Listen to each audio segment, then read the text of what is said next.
The eviction notice arrived on a Tuesday morning, slipped beneath the door while Maya Torres was already awake, sitting at the kitchen table with her 2 daughters, trying to make 3 eggs stretch into breakfast for 4 people. The paper was official, cold, printed in a font designed to communicate finality rather than empathy. 30 days. That was all the time she had left before everything she had fought to keep together would scatter like ashes. She did not cry. She had learned long ago that tears solved nothing, and her daughters, 7-year-old Sofia and 9-year-old Elena, were watching her face the way children do when they know something is wrong but cannot yet name it. Instead, she folded the notice carefully, placed it beneath a coffee mug, and smiled in a way that felt like lifting something impossibly heavy. "Finish your breakfast," she said quietly. "We're going to be okay." The words felt hollow, even as she spoke them. But she had nothing else to offer. Hope had become a performance she maintained for their sake, not her own. Maya Torres had not always been this close to the edge. 3 years earlier, she had been married, employed, and cautiously optimistic about the future. Her husband, Daniel, had worked construction. She had managed inventory at a distribution center. Together, they earned enough to rent a small apartment, keep the bills mostly paid, and occasionally take the girls to the park without worrying about gas money. Then Daniel's accident happened, a scaffold failure on a downtown renovation project. He survived, but the injuries left him unable to work. The company fought the compensation claim. Legal fees drained their savings. Medical bills accumulated faster than they could address them. Within 18 months, Daniel was gone, not from death, but from despair. He left one night without explanation, leaving behind only a brief note that apologized without offering solutions. Maya did not have the luxury of falling apart. She had 2 daughters who needed her to remain standing, so she stood. She took a second job cleaning office buildings at night. She cut expenses until there was almost nothing left to cut. She moved them into a cheaper apartment, then a cheaper one still, each transition stripping away a little more of the stability she had once believed was permanent. The eviction notice was not a surprise. It was an inevitability she had been postponing for months. The landlord had been patient longer than most would have been, but patience, like all resources, eventually ran out. That afternoon, after dropping the girls at school, Maya sat in her car in the parking lot and allowed herself 10 minutes to think without interruption. She opened her phone and reviewed her options with the methodical resignation of someone who had already explored every possibility and found them all insufficient. Her bank account showed $847. Rent for even the cheapest apartments in the area started at $950, and that did not include deposits or utility connections. Moving in with family was not an option. Her parents had passed years ago, and Daniel's family had made it clear after his departure that they considered her problems her own. Friends were sympathetic, but overwhelmed by their own struggles. The social services she had already contacted offered waiting lists measured in months, not weeks. She closed the banking app and stared at the dashboard, feeling the weight of 30 days pressing down on her like a physical force. Homelessness was no longer an abstract fear. It was a calendar entry, marked and approaching with bureaucratic certainty. It was during this moment of calculated despair that her phone rang. The number was unfamiliar, local, but not one she recognized. She answered cautiously, expecting a collections agency or another automated reminder about bills she could not pay. The voice on the other end was formal, slightly awkward, belonging to a man who introduced himself as Robert Hendricks, an estate attorney practicing in the northern part of the state. He asked if she was Maya Torres, formerly Maya Delgado, and when she confirmed, he paused, as though choosing his words carefully. "I'm calling regarding the estate of Margaret Delgado," he said. I believe she was your late husband's aunt. Maya remembered Margaret only vaguely. She had met her once at a family gathering years ago, a quiet, elderly woman who had lived alone in a small town hours away. Daniel had mentioned her occasionally, usually in the context of family history, but they had never been close. Maya had not even known she had passed. I'm sorry to hear that, Maya said, her voice automatic, polite. The estate has been settled, Hendricks continued, and you are listed as a beneficiary. Maya's chest tightened. For a brief, irrational moment, she allowed herself to imagine something that might change everything. Money, enough to cover rent, to buy time, to breathe. What kind of assets are we talking about? She asked, trying to keep her voice steady. Hendricks hesitated again. It's property. A textile mill, actually. It's located in Millbrook, about 2.5 hours north of where you are now. The property has been unused for approximately 15 years. It's in poor condition. I should be clear about that up front. But the title is clean, and there are no outstanding liens or debts attached to it. Maya felt the brief flicker of hope collapse inward. A textile mill. Abandoned. Worthless. She closed her eyes and pressed her fingers against the bridge of her nose. Why would she leave that to me? She asked quietly. Margaret's will specified that the property should go to family members she felt would appreciate its history, Hendricks explained. She mentioned you specifically, though I don't have details beyond that. The bequest is unconditional. If you accept, the property transfers to you with no obligations beyond standard ownership taxes, which, given the property's assessed value, are quite minimal. Maya opened her eyes and stared at the steering wheel. Her first instinct was to decline. What use was an abandoned mill when she needed money to keep a roof over her daughters' heads? But before she could speak, Hendricks added something that made her pause. The assessed value is very low, he said. If you chose to sell it, even for scrap or demolition rights, you might recover a few $1,000s. Not much, but given the circumstances. He trailed off, tactful enough not to finish the sentence. Maya understood what he meant. A few $1,000s was not enough to solve her problems, but it was more than she had now. Can I see it before I decide? She asked. Of course. The estate will cover the transfer costs regardless. If you'd like, I can arrange for you to visit the property this week. The keys are with a local contact in Millbrook. Maya agreed. She did not know what she would find there, only that doing nothing guaranteed failure. At least, this was a direction, even if it led nowhere. 2 days later, Maya loaded Sofia and Elena into her aging sedan and drove north. She told them they were going on an adventure, exploring an old building that had belonged to their great-great-aunt. The girls accepted this explanation with the easy optimism of children who trusted that adults had plans, even when they did not. The drive took them through gradually changing landscapes. The dense, urban sprawl gave way to smaller towns, then stretches of farmland interrupted by patches of forest. Millbrook appeared almost without warning, a small cluster of buildings pressed between low hills and a river that looked brown and sluggish in the late afternoon light. The town felt suspended in time, not picturesque, but simply old. Many of the storefronts on the main street were empty, their windows papered over or covered with faded "For Lee's" signs. The few businesses that remained open, a diner, a hardware store, a gas station, looked as though they had been operating on inertia rather than profit for decades.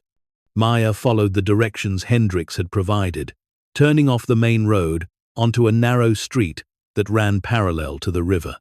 The textile mill came into view slowly, emerging from behind a line of trees like something reluctant to be seen. It was larger than she had expected. 3 stories of red brick, its walls stained dark, with age and streaked with rust from metal fixtures that had long since corroded.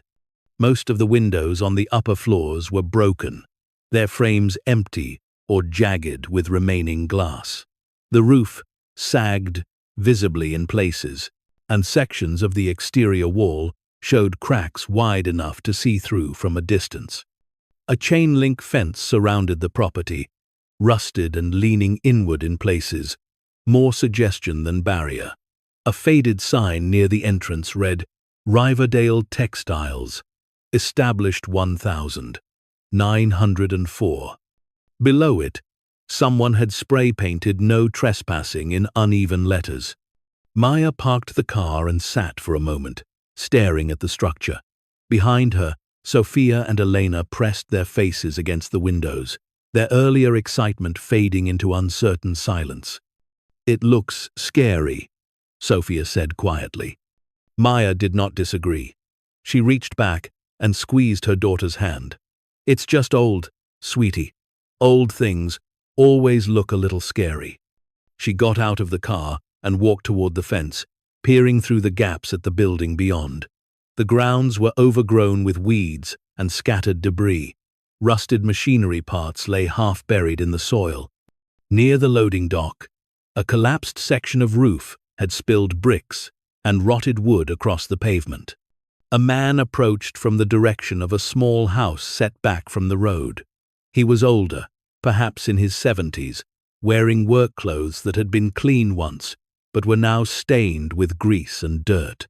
He moved slowly, favoring one leg, and stopped a respectful distance away. "You must be Mrs. Torres," he said. His voice was rough but not unfriendly. "Maya," she corrected. "Are you Mr. Carver?" He nodded. "Tom Carver.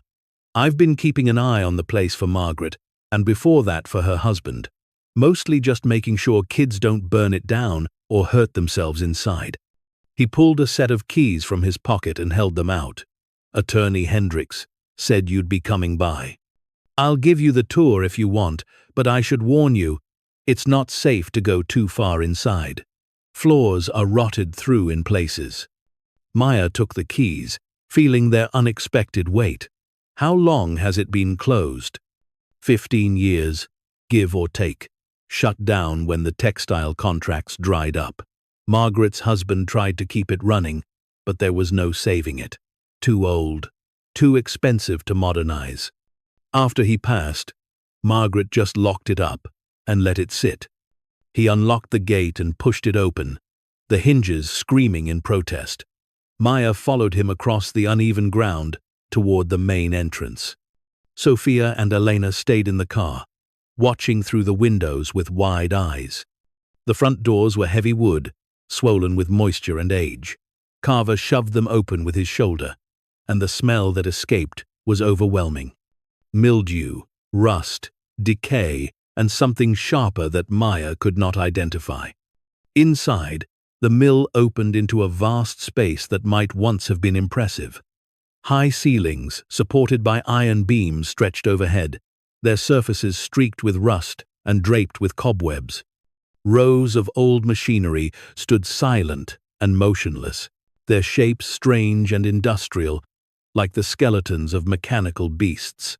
Light entered through the broken windows, cutting harsh angles through the gloom. Dust floated thick in the air, illuminated in the beams, and the floor beneath Maya's feet felt soft in places, threatening to give way. "This was the main production floor," Carver explained, his voice echoing slightly. "Looms, spinning machines, all of it. Most of the equipment's been picked over by scrappers, but what's left is too heavy or too rusted to move." Maya walked slowly through the space, her shoes crunching on broken glass and debris. She felt a strange, hollow ache in her chest. This place had once been alive with sound and purpose, filled with people earning wages, producing goods, sustaining families. Now it was a monument to obsolescence. "Why did Margaret keep it?" Maya asked. "Why not sell it years ago?" Carver shrugged. "Sentimental, I suppose. Her husband poured his life into this place. She couldn't bring herself to let it go to demolition. Thought maybe someday it'd be worth something again. He glanced at Maya. No offense, but that day never came. They continued through the building.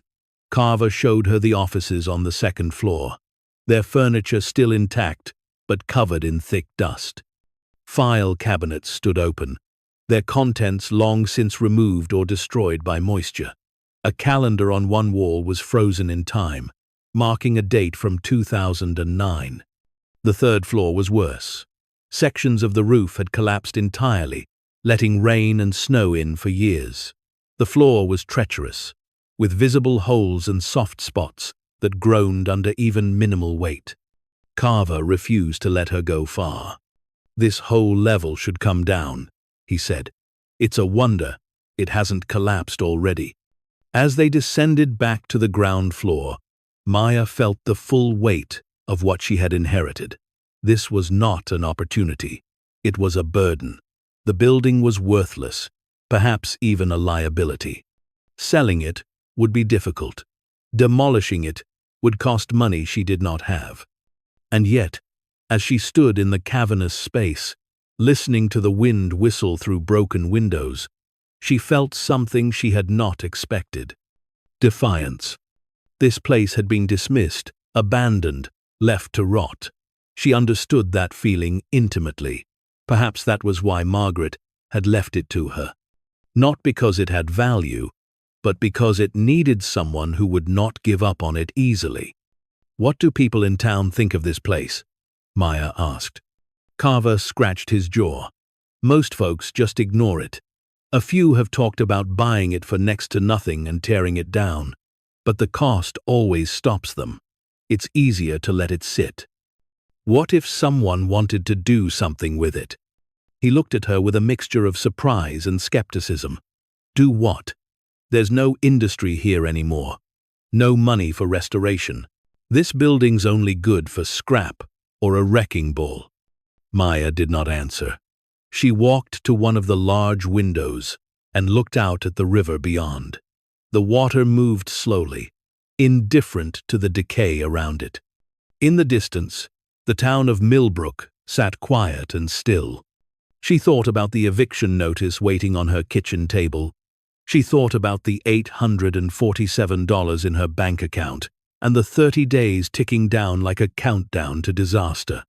She thought about Sofia and Elena, watching from the car, trusting that she would somehow keep them safe.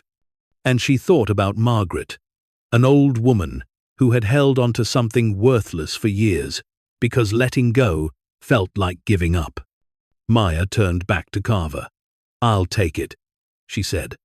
He blinked. "Take it? You mean you're accepting the property?" "Yes." "Ma'am, I don't think you understand. This place is falling apart. It's dangerous. You can't live here, and you can't make money from it." "I understand," Maya said quietly, "but it's mine now, and I'm going to figure out what to do with it." Carver stared at her for a long moment, then shook his head slowly. "Well, it's your choice. Keys are yours. Just be careful, and don't let those girls of yours wander around inside." He left shortly after, his skepticism clear but polite. Maya stood alone in the empty mill, surrounded by rust and decay, and felt a strange, fragile sense of possibility begin to take root. It was irrational. It was desperate. But it was hers. Outside, Sofia and Elena had gotten out of the car and were standing at the fence, peering through. "Is this ours now, Mama?" Elena asked. Maya walked toward them and crouched down so she was at their level. "Yes," she said. "It's ours." "It's really big," Sofia said, her voice filled with tentative wonder. "It is," Maya agreed. "And it's going to take a lot of work, but we're going to figure it out together." She stood and looked back at the mill, its dark windows and broken walls looming against the sky. She had no plan yet, no clear idea of how any of this would lead to survival. But for the first time in months, she felt something other than fear. She felt the faint, stubborn flicker of hope, and she held on to it with everything she had. The news of Maya's decision to accept the mill spread through Millbrook faster than she expected. By the time she returned to the town 2 days later to begin the formal transfer process, the reactions had already crystallized into patterns she recognized too well. At the attorney's office, Robert Hendricks reviewed the paperwork with professional efficiency, but his tone carried the careful neutrality of someone trying not to openly discourage a client's decision. He explained the tax obligations, minimal but present, and suggested she consider her options carefully before committing to any plans for the property. "Legally, it's yours," he said, sliding the final document across the desk for her signature. "But practically speaking, you should understand that this building represents a significant challenge. Most people who inherit properties like this choose to divest as quickly as possible." Maya signed her name with steady hands. "I understand." At the diner on Main Street, where she stopped for coffee after the meeting, the whispers were less subtle. The waitress, a woman in her 50s with tired eyes and a practiced smile, poured the coffee and lingered a moment longer than necessary. "You're the one who took over the old Riverdale mill, aren't you?" she asked. Maya nodded. The waitress glanced toward the kitchen, then back. "That place has been rotting for years. Tom Carver says you're planning to do something with it." "I'm exploring options," Maya said carefully. The woman's smile tightened. "Well, good luck with that. Folks around here have tried before. Never works out." At the hardware store, where Maya went to buy basic supplies for cleaning and securing the building, the owner rang up her purchases with open skepticism. "You know the roof's half gone on that place, right?" he said. "And the foundation's probably shot. Fixing that would cost more than the whole building's worth." "I'm just cleaning it up for now," Maya said. He shrugged. "Your money." The pattern repeated itself throughout the day. Polite concern, thinly veiled doubt, and occasional open dismissal.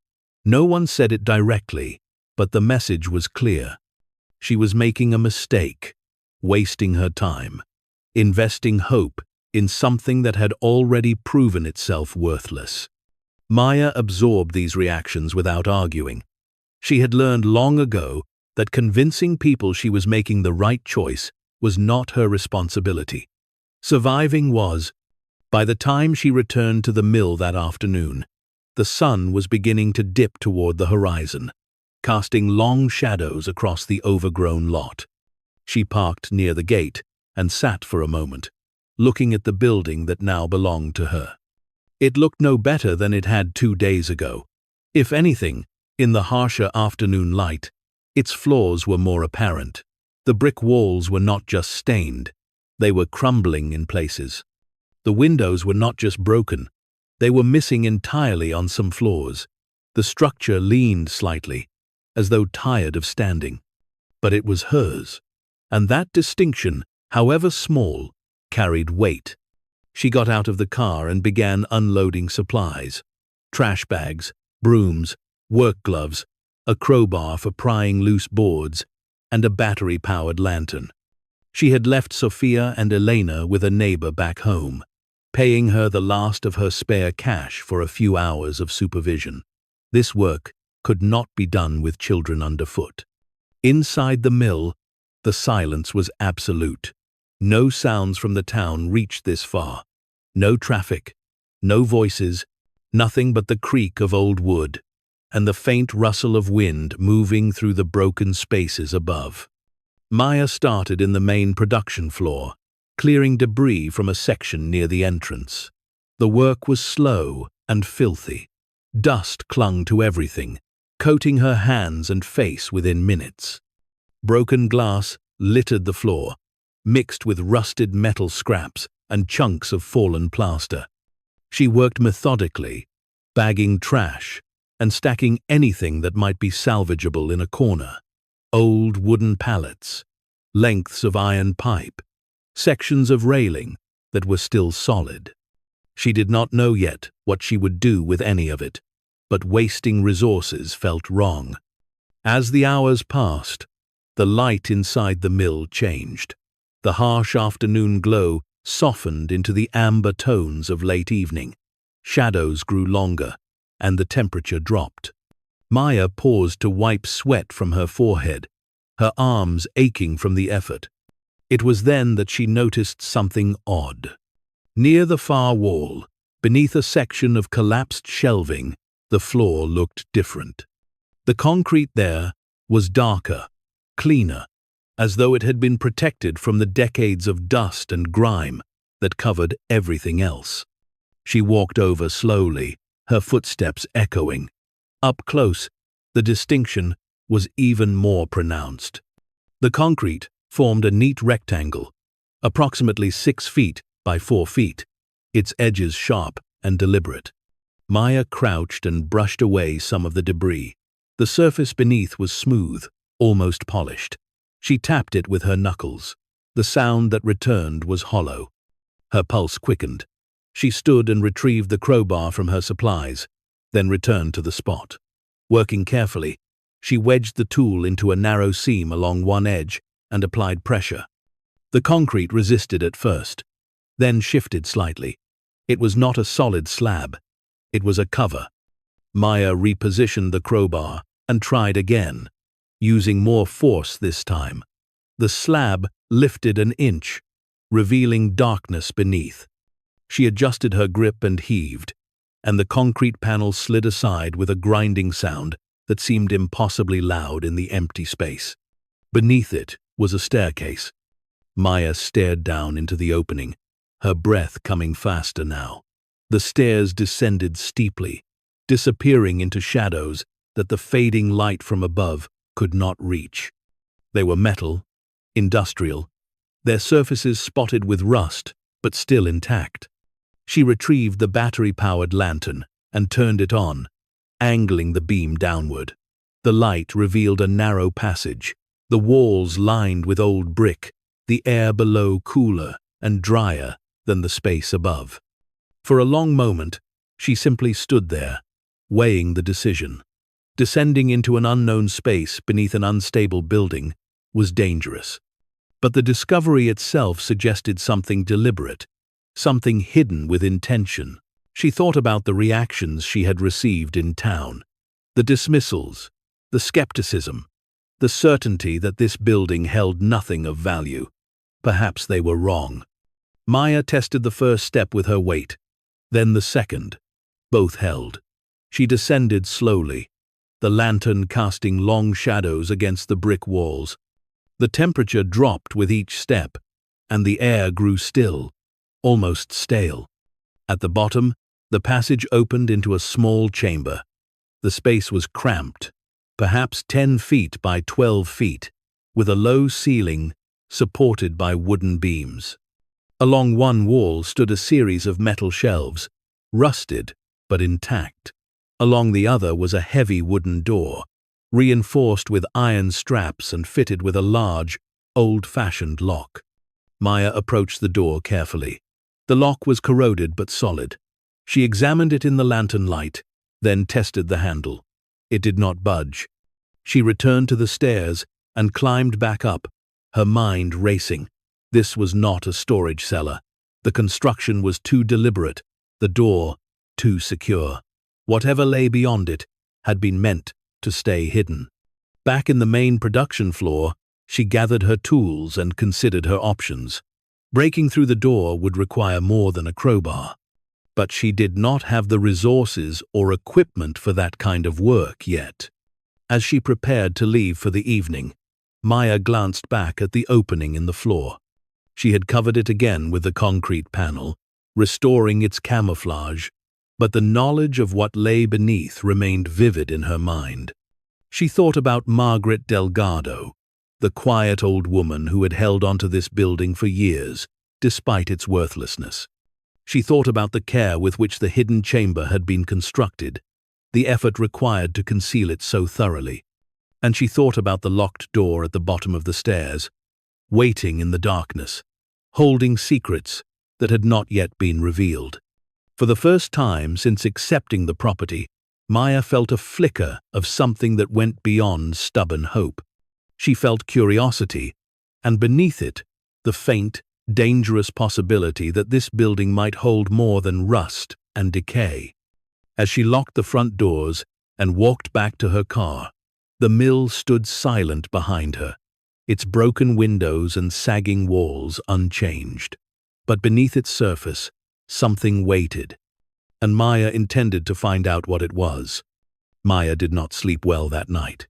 She lay in the cramped bedroom of her apartment, staring at the ceiling, while Sofia and Elena breathed softly in the bed they shared across the room. Her mind refused to quiet, replaying the image of the locked door over and over, each repetition adding new questions she could not answer. What had Margaret's husband been hiding? Why construct such a secure space beneath a textile mill? And why had Margaret never mentioned it, never opened it, never revealed its existence, even as the building fell into ruin around it? The practical part of Maya's mind, the part that had kept her and her daughters fed and sheltered through impossible circumstances, warned her to be cautious. Hidden rooms rarely contained good news. They suggested secrets, and secrets often carried consequences. But another part of her, quieter but growing stronger, insisted that she had already crossed the threshold of caution the moment she accepted the mill. Turning back now, pretending she had not seen what lay beneath the concrete panel, felt like a betrayal of the small, fragile hope she had allowed herself to nurture. By morning, her decision was made. She would open the door. The problem was how. She had no experience with locks, no tools designed for breaking through reinforced doors. The crowbar she had used to lift the concrete panel would be useless against iron straps and aged but solid wood. She dropped the girls at school, then drove to the hardware store in Millbrook. The same owner greeted her with the same skeptical expression as before. "Back again?" he said, not unkindly. "I need something to cut through a lock," Maya said. "An old one. Heavy duty." The man raised an eyebrow. "What kind of lock are we talking about?" "Iron. Maybe steel. Built into a door. Very old." He studied her for a moment, then gestured toward the back of the store. "Bolt cutters might work if the shackle's exposed. Otherwise, you're looking at an angle grinder. You know how to use one of those?" Maya shook her head. "They're not complicated, but they're loud, and they throw sparks. You need goggles, gloves, and a steady hand." He walked toward a shelf and pulled down a compact grinder, setting it on the counter. "This'll run you about $60. You'll need a metal cutting blade too. Another $15. Maya calculated quickly. $75 was a significant portion of what she had left, but without it, the door would remain closed, and whatever lay beyond it would stay hidden. "I'll take it," she said. The man rang up the purchase, then paused. "You finding something interesting in that old mill?" Maya met his gaze evenly. "I'm just trying to make it safe." He nodded slowly, clearly unconvinced, but too polite to press further. "Well, be careful with that grinder, and don't use it near anything flammable." Maya returned to the mill in the early afternoon. The building greeted her with the same oppressive silence, the same smell of decay and abandonment. She carried the grinder and her other supplies inside, her footsteps echoing across the empty production floor. She moved the concrete panel aside again, revealing the staircase. The air that rose from below was cool and still, unchanged since the day before. She descended carefully, the grinder heavy in one hand, the lantern in the other. At the bottom, the locked door waited exactly as she had left it. She set the lantern on one of the metal shelves, angled to illuminate the lock, then pulled on the work gloves and safety goggles she had bought. The grinder roared to life with a high-pitched whine that filled the small space. Maya pressed the spinning blade against the lock's shackle, and sparks erupted in a bright cascade, hissing and crackling as metal met metal. The noise was overwhelming, reverberating off the brick walls and driving into her ears like physical pressure. She gritted her teeth and held the grinder steady, adjusting the angle as the blade bit deeper into the corroded iron. It took longer than she expected. The lock was old, but it had been built to last. Twice she had to stop and let the grinder cool, her arms aching from the effort of holding it steady. The air grew thick with the smell of scorched metal and heated dust. Finally, with a sharp crack, the shackle gave way. The lock fell to the floor with a heavy clang, and the door shifted slightly inward, no longer held in place. Maya set the grinder down and pulled off the goggles. Her hands were shaking, not from fear, but from adrenaline and exhaustion. She wiped sweat from her forehead and took a breath, steadying herself. Then she pushed the door open. The hinges resisted, their surfaces corroded and stiff, but they gave way with a slow groan. Beyond the threshold was darkness, absolute and impenetrable. Maya raised the lantern and stepped inside. The space was larger than the chamber outside, much larger. The lantern's beams swept across walls, lined with shelves, rows of them extending deep into the shadows. As her eyes adjusted, details emerged. Wooden crates stacked neatly, metal filing cabinets standing in precise rows, and along the far wall, something that made her breath catch. A vault door. It was massive, circular, its surface marked with the patina of age but still intact. The wheel in its center looked heavy, industrial, designed to secure something of significant value. Above it, stenciled in faded white paint, were the words Riverdale Textiles, authorized personnel, only. Maya approached slowly, her footsteps muted by the layer of dust covering the floor. She reached out and touched the vault door, feeling the cold, unyielding metal beneath her fingers. This was not a storage room. This was a secure facility, built beneath the mill for reasons she could only guess at.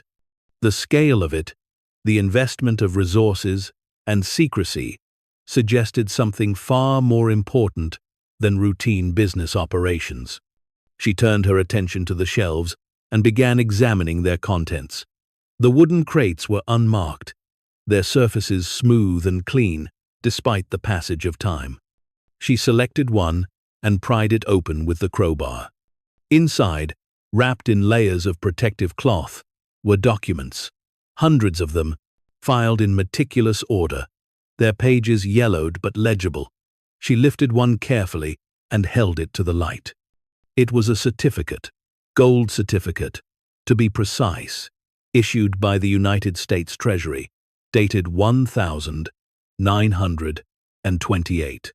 Maya's hands trembled as she read the denomination.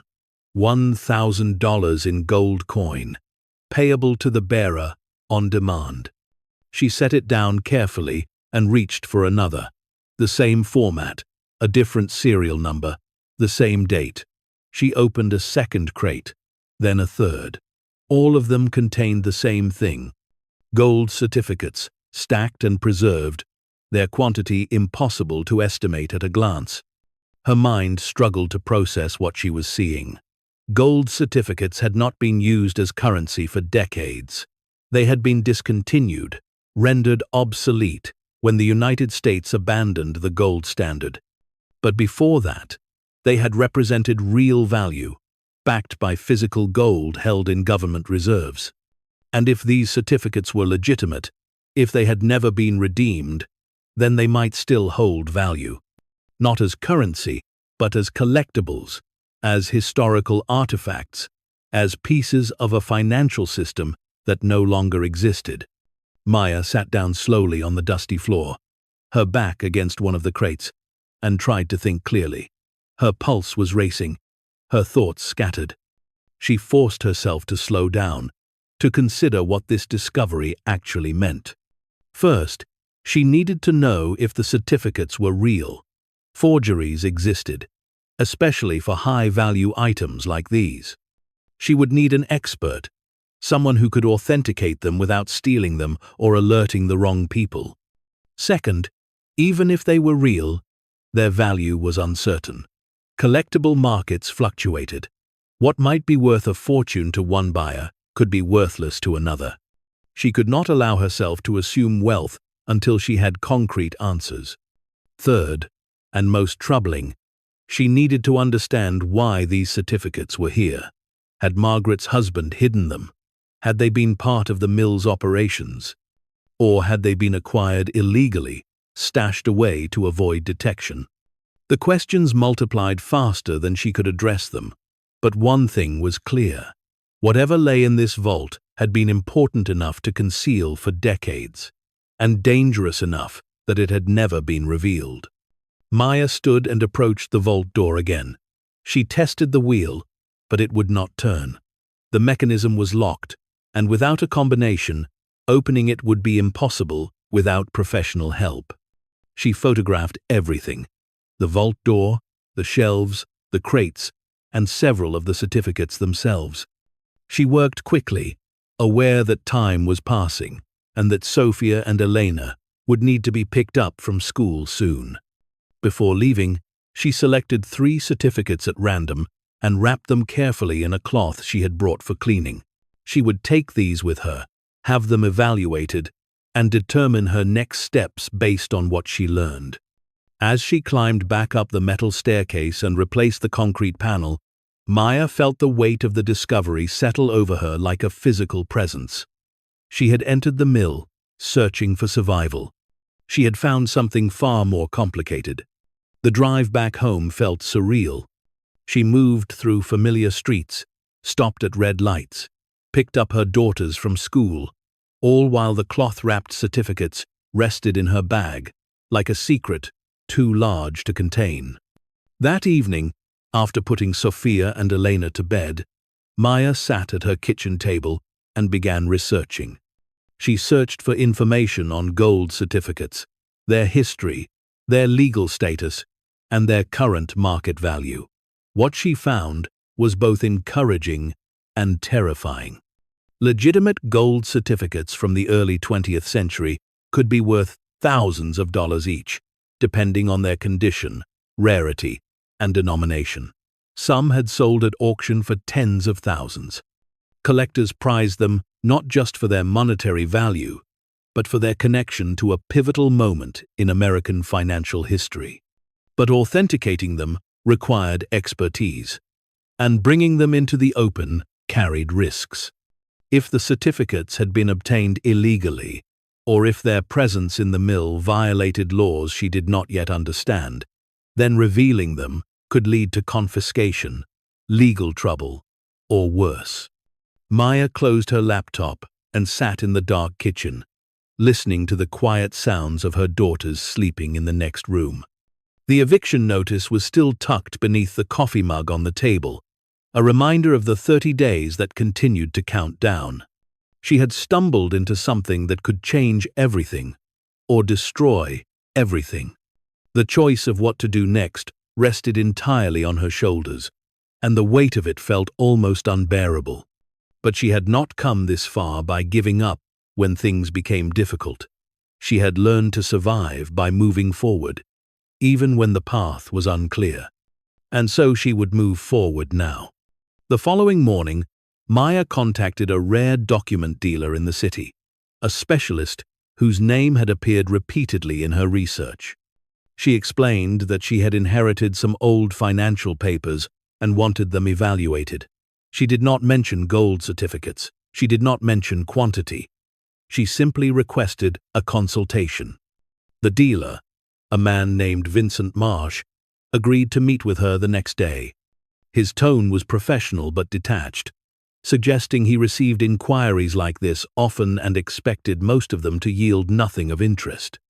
Maya made arrangements for Sofia and Elena to stay with the same neighbor again, then drove to the city.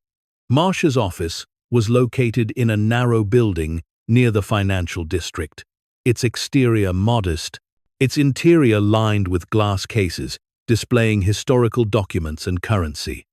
Marsh himself was in his 60s, thin and precise in his movements. He greeted Maya with polite formality and gestured for her to sit.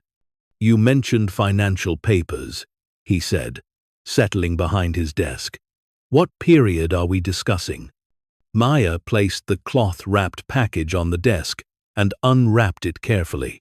She removed one of the certificates and handed it to him. Marsh's expression did not change, but his movements became more deliberate. He lifted the certificate carefully, holding it to the light, examining the paper, the printing, the seals. He retrieved a magnifying loupe from his desk and studied the details for several minutes in silence.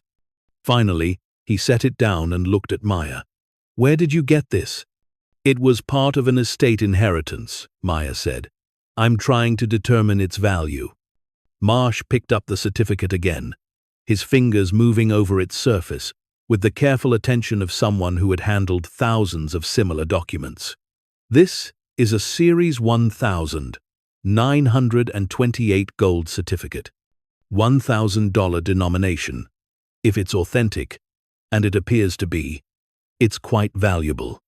"How valuable?" "In this condition, at auction, you could expect between $15,000 and $25,000, possibly more if the right buyers are present." Maya's chest tightened. $25,000 for one certificate, and there were hundreds in the vault, possibly thousands.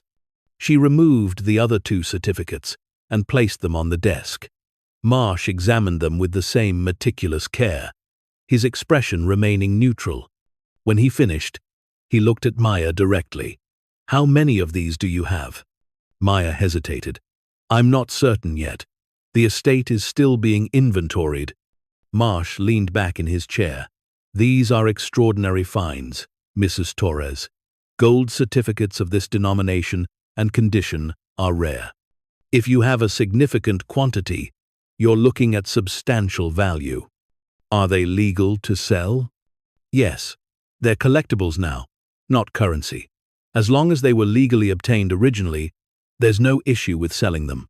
However," he paused, "given their value, I would strongly recommend securing them properly and documenting their provenance.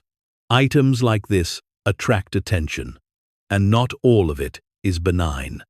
Maya nodded slowly. "What would you suggest as a next step?" "Have the entire collection appraised formally. If you decide to sell, consider auction houses that specialize in historical currency. They'll reach the right buyers and ensure you receive fair market value." He slid a business card across the desk. "I can provide referrals if you'd like." Maya took the card, her mind already racing ahead.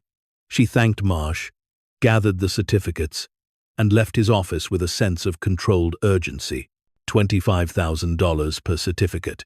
Even if only a fraction of what lay in the vault could be authenticated and sold, the amount would be life-changing. More than enough to pay rent, secure a stable home, provide for her daughter's future.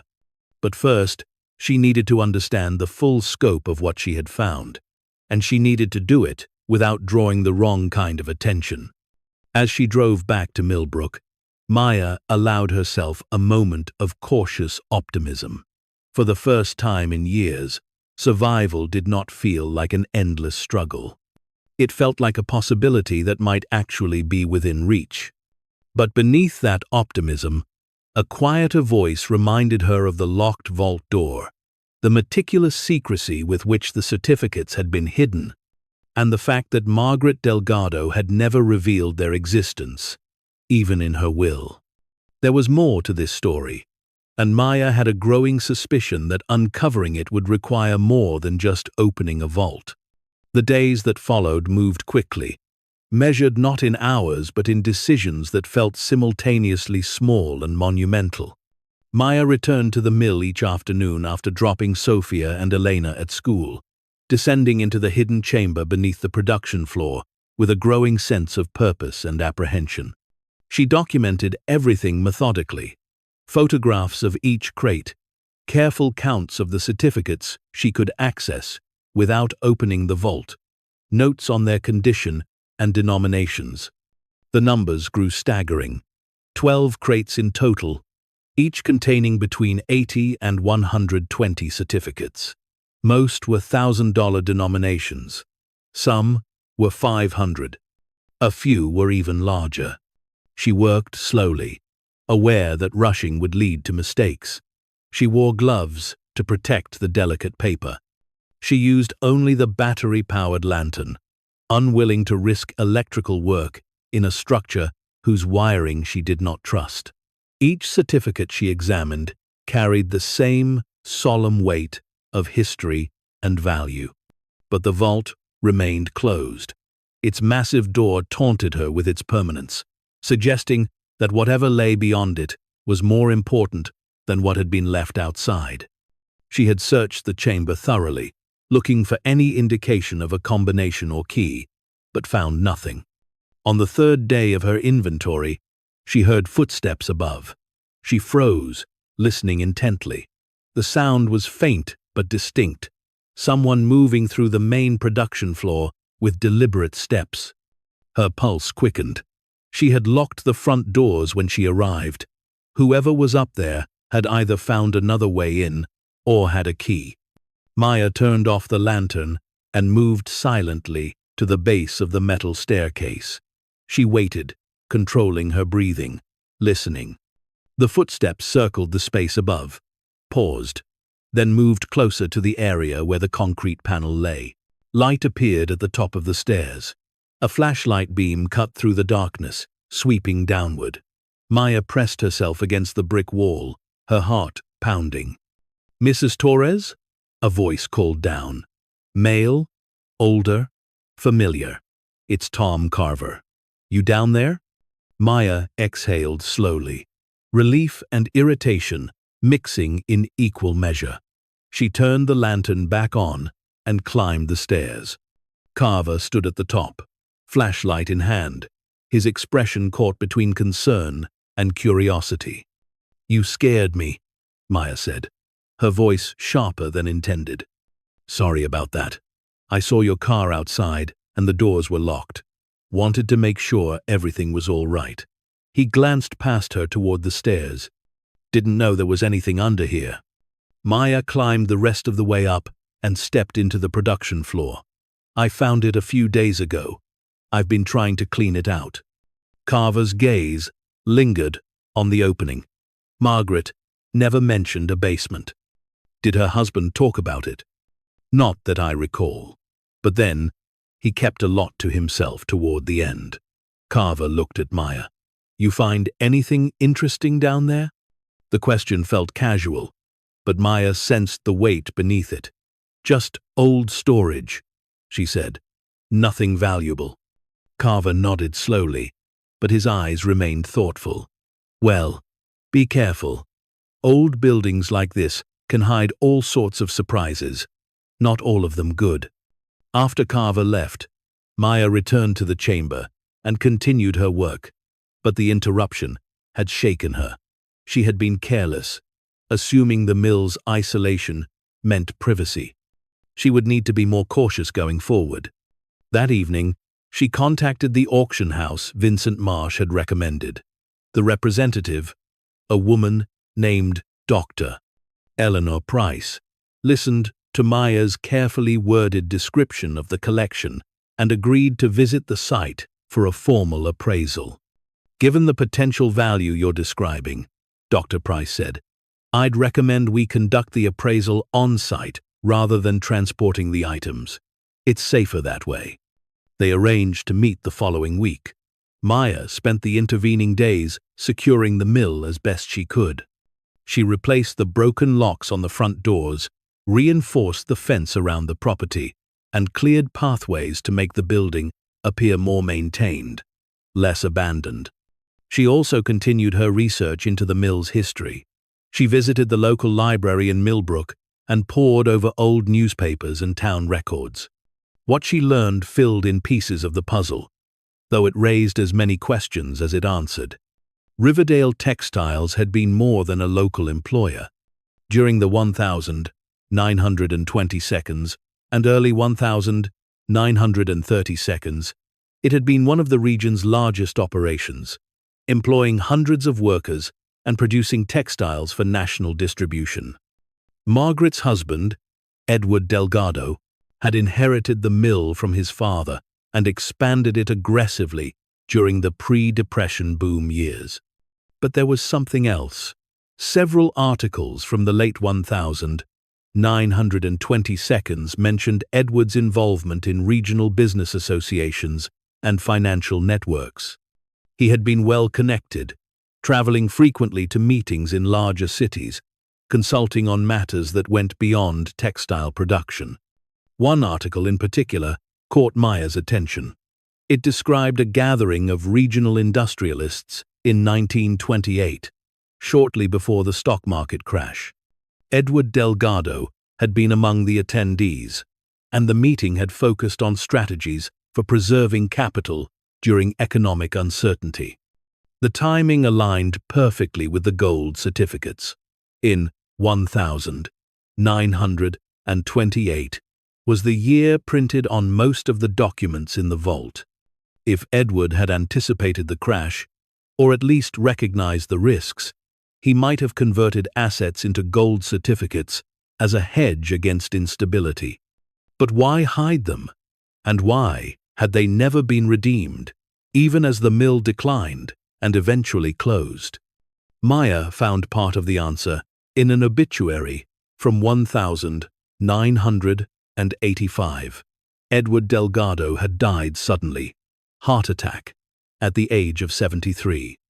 The article described him as a private man, dedicated to his work, survived by his wife Margaret, but no children. If Edward had hidden the certificates and then died without revealing their location, Margaret might never have known they existed. The vault could have remained sealed for decades, its contents forgotten, waiting. Dr. Elena Price arrived on schedule the following Tuesday. She was younger than Maya expected, perhaps in her early 40s, dressed in professional attire that seemed out of place in the decaying mill. She carried a reinforced case containing appraisal equipment and moved with the careful confidence of someone accustomed to handling valuable items. Maya led her through the building and down into the hidden chamber. Dr. Price paused at the threshold, taking in the space with visible surprise. "This is remarkable," she said quietly. "The preservation is exceptional for an unsealed environment."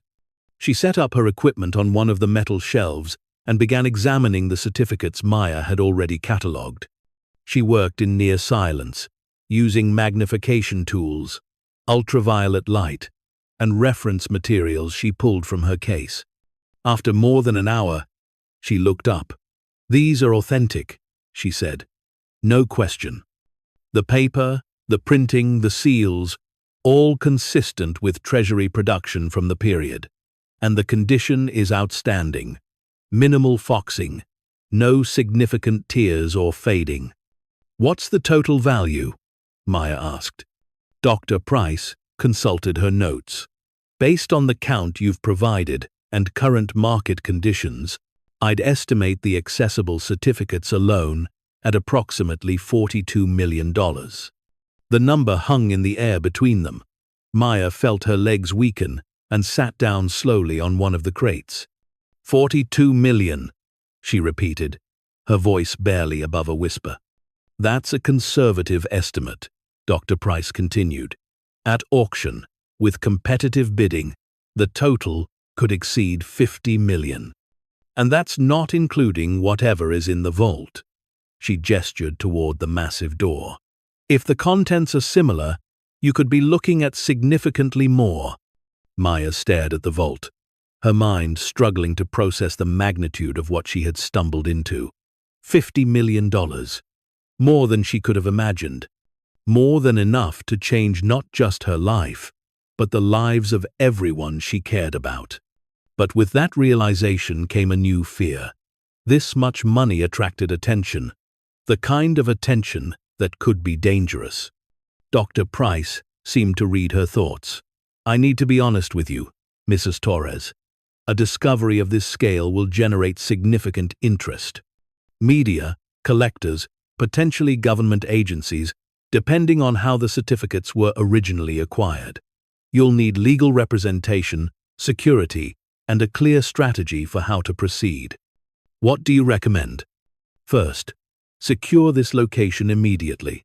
Professional security, not just new locks. Second, retain an attorney who specializes in estate law and high-value assets. Third, consider a phased approach to selling. Flooding the market with this many certificates at once could depress prices. A series of curated auctions over several years would maximize value." Maya nodded, absorbing the information even as her mind reeled. "And the vault?" Dr. Price approached it, studying the mechanism. "You'll need a professional, safe technician. Forcing it open could damage the contents. Given the value we're discussing, it's worth the investment to do it properly." They spent another hour discussing logistics. Dr. Price provided referrals for security firms, attorneys, and auction houses. She explained the tax implications, the importance of provenance documentation, and the likely timeline for liquidating assets of this magnitude. By the time she left, Maya felt overwhelmed, but no longer helpless. She had a path forward. It would be complex, expensive, and time-consuming, but it was real. As she locked the mill that evening and drove back toward the city, Maya thought about the eviction notice that was no longer the most pressing concern in her life. She thought about Sofia and Elena, who would grow up with opportunities she had never imagined providing. She thought about Margaret Delgado, who had held on to this building for years without knowing what it contained. And she thought about the vault, still sealed, still holding secrets that might rewrite everything she thought she understood about this discovery. The mill stood behind her in the fading light, its broken windows and crumbling walls unchanged. But, beneath its surface, a fortune waited. And Maya Torres, who had arrived with nothing but desperation and stubborn hope, now held the key to a future she had not dared to dream was possible. The week that followed, Dr. Price's appraisal moved with a strange duality. On the surface, Maya's life continued its familiar patterns. She woke early, prepared breakfast for Sofia and Elena, drove them to school, and returned to the cramped apartment that still bore the eviction notice on its kitchen table. But beneath that routine, everything had changed. She could not stop thinking about the numbers. $42 million, minimum. Possibly more than 50 million. The figures were so large, they felt abstract, disconnected from the reality of her life. She found herself calculating in the quiet moments, breaking the total down into comprehensible pieces. Enough to buy a house outright. Enough to fund both girls' educations through college. Enough to never worry about rent, medical bills, or grocery money again. But those calculations were always followed by darker thoughts. Money of this magnitude attracted attention, the kind that could be dangerous. Maya contacted the attorney Dr. Price had recommended, a man named Richard Coleman, who specialized in estate law and asset management. His office was located in a glass tower downtown, the kind of building Maya had only ever entered to clean at night during her second job years ago. Coleman was in his 50s, gray-haired and precise in his speech. He listened to Maya's explanation without interruption, his expression neutral but attentive. When she finished, he was silent for a moment, his fingers steepled beneath his chin. "This is an extraordinary situation," he said finally, "and it comes with extraordinary complications. The first question we need to answer is provenance. Where did these certificates come from, and were they legally obtained?" "I believe they belong to Edward Delgado, my late husband's great-uncle," Maya explained. "He owned the mill where they were found. He died in 1985. And his wife, Margaret, never mentioned them? Not to anyone I've spoken with. She held onto the building until she passed, but there's no indication she knew about the vault. Coleman made notes on a legal pad. That suggests Edward hid them deliberately and died before revealing their location. If that's the case, they would be part of his estate, which eventually passed to Margaret, and then to you, through her will. Legally, that should establish your ownership. However, he paused, we need to determine how Edward acquired them originally. If they were purchased legitimately, you're in the clear. If they were obtained through fraud or theft, the situation becomes much more complex. How do we find that out? Research. Edward Delgado's financial records, business transactions, tax filings, anything that documents his activities during the period when the certificates were issued. The Treasury Department may also have records of large gold certificate purchases. Maya felt her stomach tighten. How long will that take? Weeks, possibly months. But it's necessary. Without clear provenance, any attempt to sell the certificates could be challenged.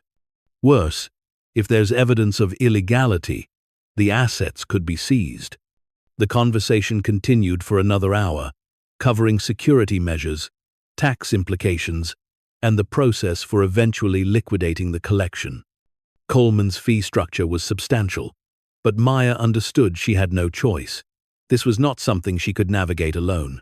When she left his office, she felt the weight of the discovery pressing down on her more heavily than before. What had seemed like salvation now felt like a labyrinth with no clear exit.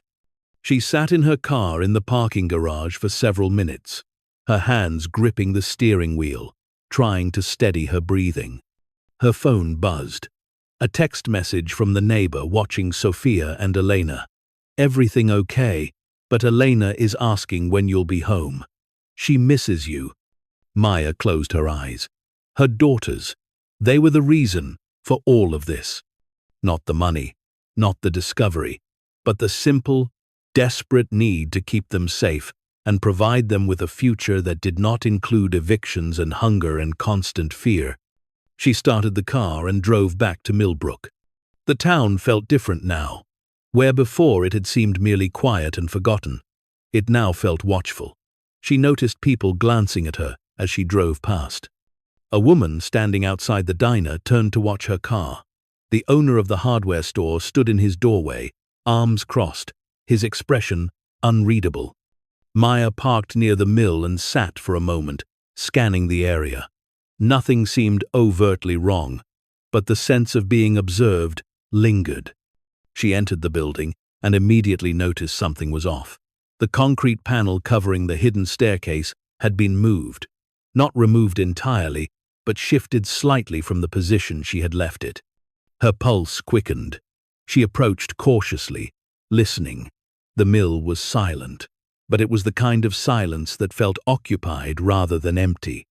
She descended the stairs slowly, one hand on the railing, her phone in the other with the flashlight activated.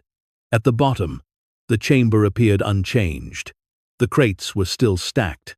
The vault door remained closed. Nothing seemed to be missing. But someone had been here. Maya climbed back up and examined the production floor more carefully. She found footprints in the dust near the entrance, recent, distinct. They led to the staircase and back out again. Whoever had come here had known exactly where to look. She left the mill quickly, locking the doors behind her, and drove directly to the police station in town. It was a small building, sharing space with the town hall, staffed by 2 officers and a part-time dispatcher. The officer on duty was a man in his 40s, heavyset, with a name tag that read Deputy Carson. He listened to Maya's report with polite attention, taking notes as she described the intrusion.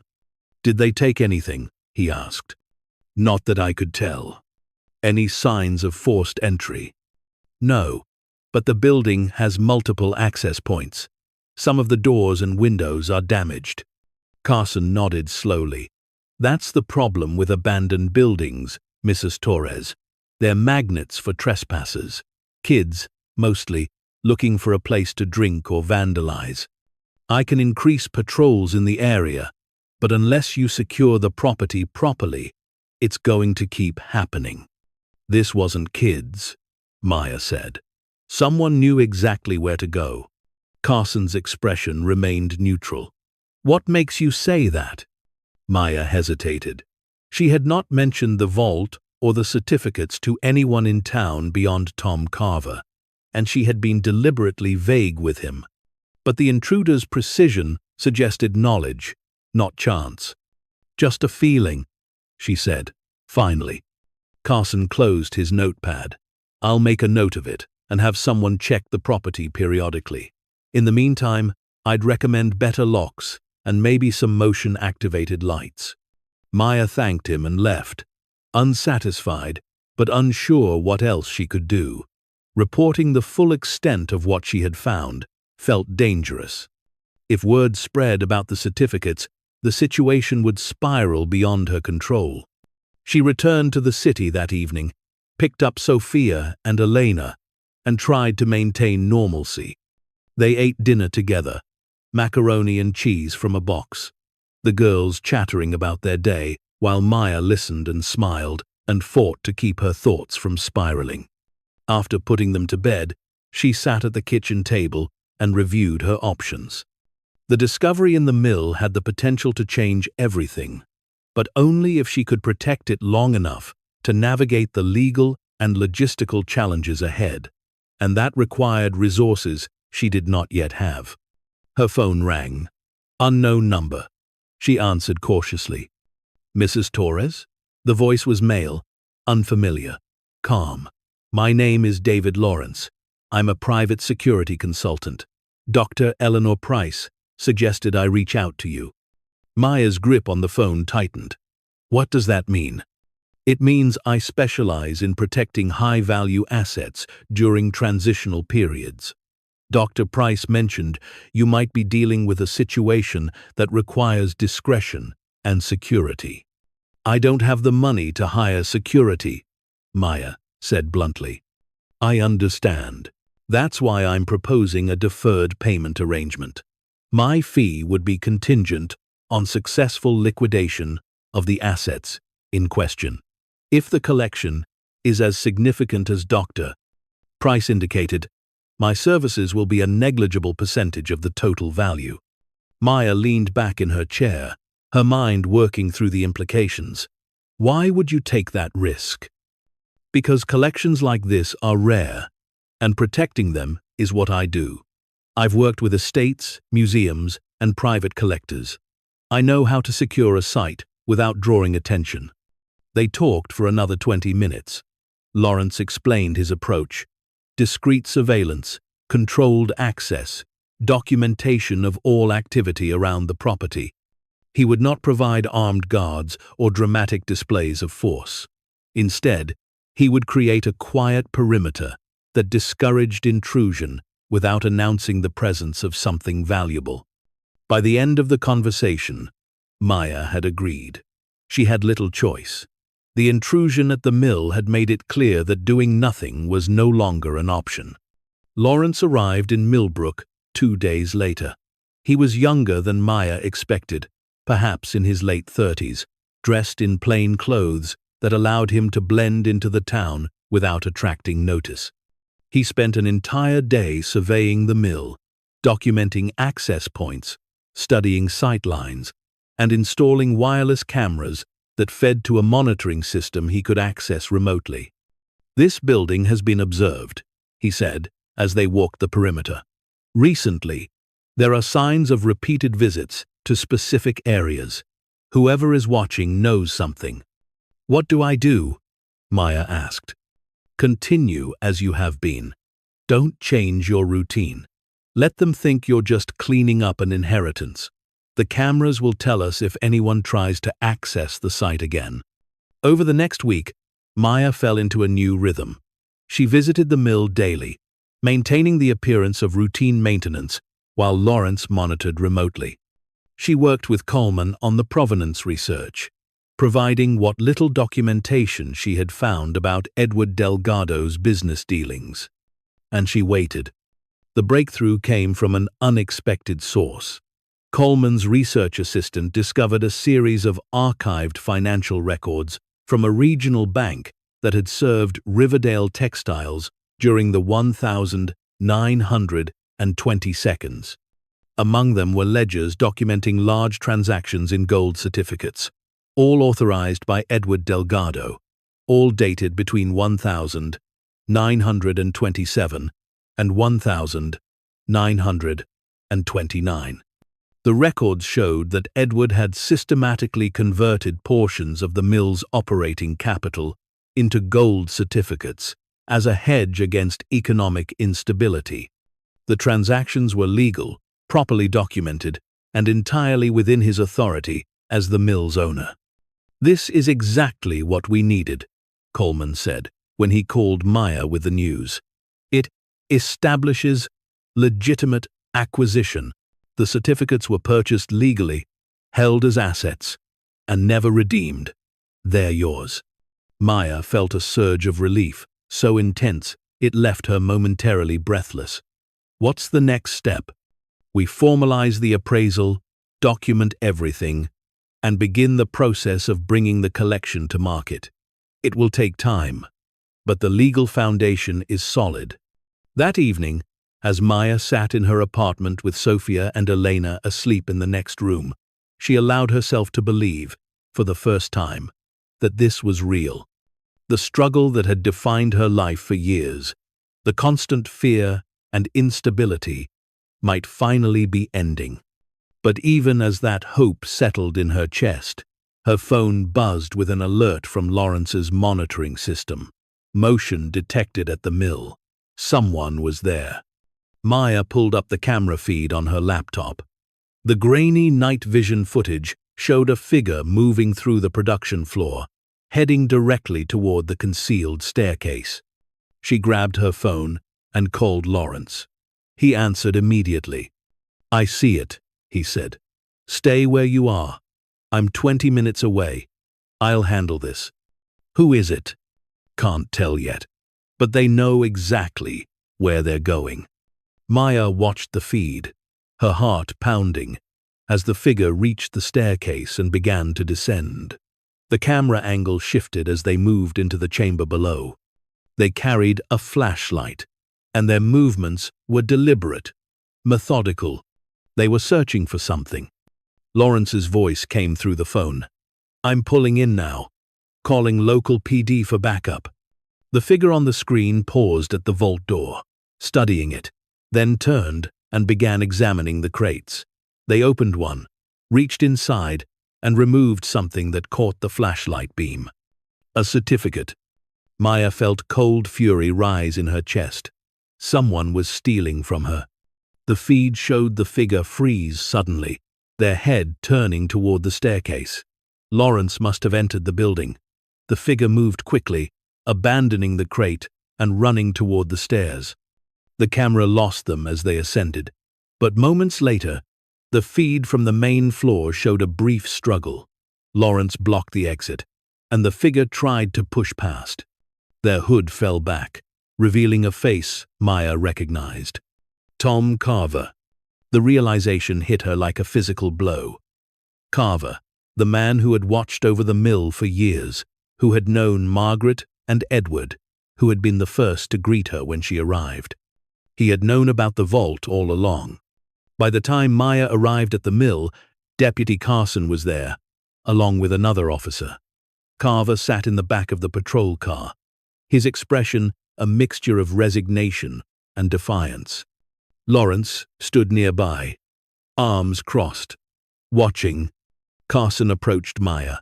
"Mr. Carver says he was just checking on the property, claims he heard noise and came to investigate." Maya gestured toward the chamber below. "He was stealing gold certificates." Carson's eyebrows rose. "Gold certificates?" There was no avoiding it now. Maya explained, as briefly as possible, what she had found. Carson listened with growing astonishment, then descended to the chamber himself. When he returned, his demeanor had changed entirely. "Mrs. Torres, this is a significant discovery. I'm going to need to file a full report, and you're going to need more security than Mr. Lawrence here can provide." The next hours were a blur. More officers arrived. Statements were taken. Carver was formally arrested and charged with attempted theft and trespassing. He said nothing, refusing to answer questions, but his silence spoke volumes. By dawn, the mill was swarming with activity. Kalman arrived with a team of assistants to formally document the scene. Dr. Price returned to verify that nothing had been taken. And Maya stood in the center of it all, exhausted but resolute. Carson pulled her aside. "How long have you known about this?" "A few weeks." "And you didn't report it?" "I was trying to understand what I had before bringing in authorities." Carson shook his head. "Mrs. Torres, if even half of what you're saying is true, you're sitting on one of the largest discoveries of historical currency in decades. That kind of thing needs official protection." "I know that now." As the sun rose fully, casting light through the broken windows of the mill, Maya stood at the entrance and looked back at the building that had seemed so worthless only weeks ago. It had tested her, challenged her, and ultimately, it had revealed something she had almost forgotten. That sometimes, the things everyone else dismissed held value beyond measure. You just had to be willing to look. And Maya had looked. She had descended into darkness, faced uncertainty, and refused to turn away even when it would have been easier. Now, standing in the light, she understood that the real discovery was not the certificates. It was the realization that she had never stopped fighting, and she never would. The arrest of Tom Carver sent ripples through Millbrook that Maya felt immediately. By mid-morning, a small crowd had gathered outside the mill's fence, drawn by police vehicles and the unmistakable energy of something significant unfolding. News traveled fast in small towns, and by noon, the local radio station was reporting that a major historical discovery had been made at the old Riverdale Textiles building. Maya stood inside the production floor, watching through the broken windows as more people arrived. Some were merely curious, craning their necks to see past the police tape. Others lingered with a different kind of attention, their expressions calculating, opportunistic. Deputy Carson approached, his earlier skepticism replaced by professional gravity. "Mrs. Torres, I've contacted the state police and the Treasury Department. Given the nature and potential value of what you found, this is beyond local jurisdiction. They'll be sending representatives within the next 24 hours. Maya felt her chest tighten. "What does that mean for me?" "It means everything gets documented officially. Provenance verified, ownership established, the whole process. As long as your paperwork is in order, you should be fine. But this is going to become very public, very quickly." Richard Coleman arrived within the hour, bringing with him 2 associates and an air of controlled urgency. He pulled Maya aside into one of the empty offices on the second floor, away from the activity below. "The arrest changed the timeline," he said bluntly. "We no longer have the luxury of a quiet, methodical approach. Once federal agencies are involved, every detail will be scrutinized. We need to be prepared." "I thought you said the provenance was clear." "It is, based on what we found. But federal investigators will want to verify everything independently.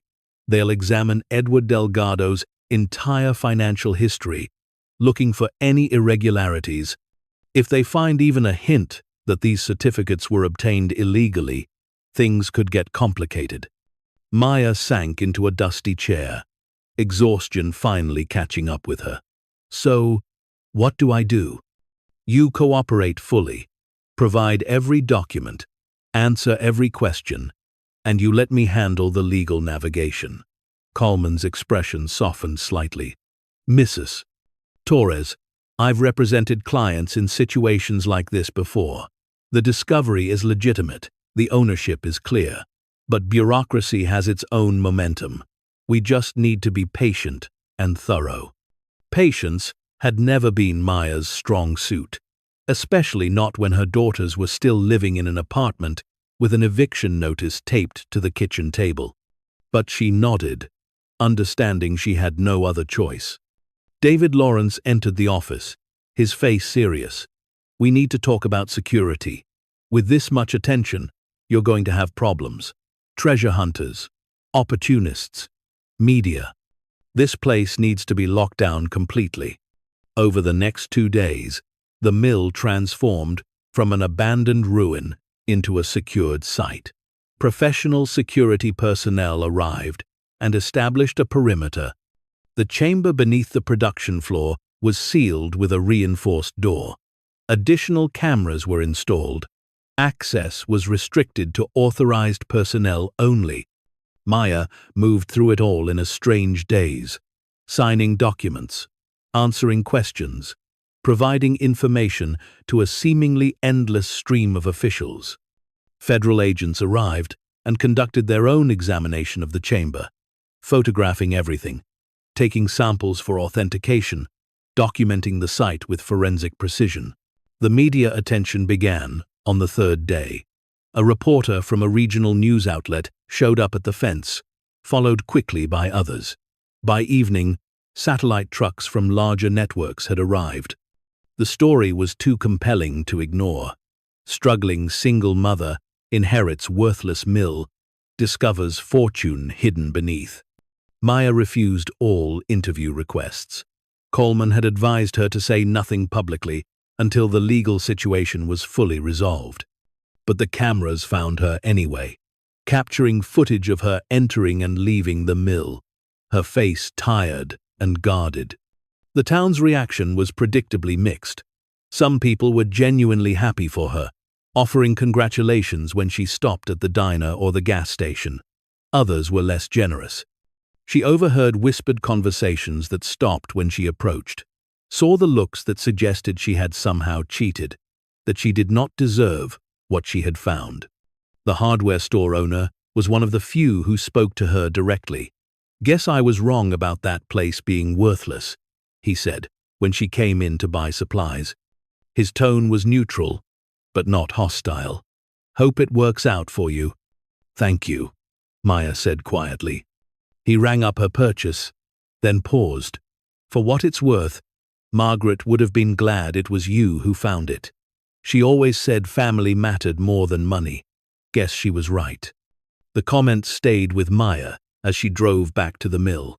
Margaret had held onto the building for years, unable to sell it, unable to profit from it, yet unwilling to let it go. Had she somehow known what it contained? Or had her attachment been purely sentimental, a connection to her husband's memory that had nothing to do with hidden wealth? Tom Carver's preliminary hearing provided some answers. He appeared before a judge, represented by a public defender, and entered a plea of not guilty. But during the proceeding, his attorney made a statement that caught Maya's attention.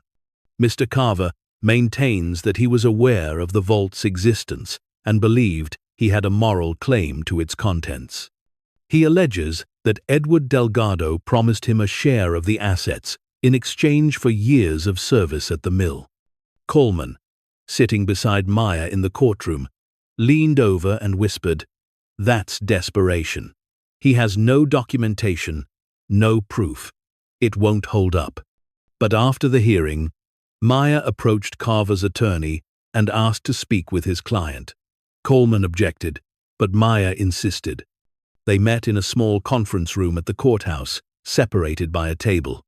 Carver looked older than he had weeks ago, diminished by the orange jumpsuit and the weight of his situation. "Why did you do it?" Maya asked directly. Carver was silent for a long moment. When he finally spoke, his voice was rough with emotion.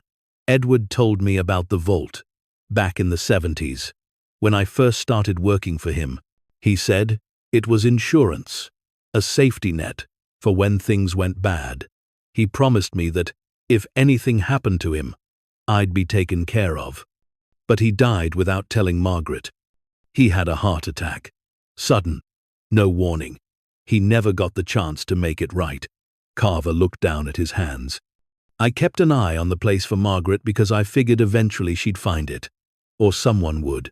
I waited too long. And when you showed up, I panicked. You could have just told me. And said what?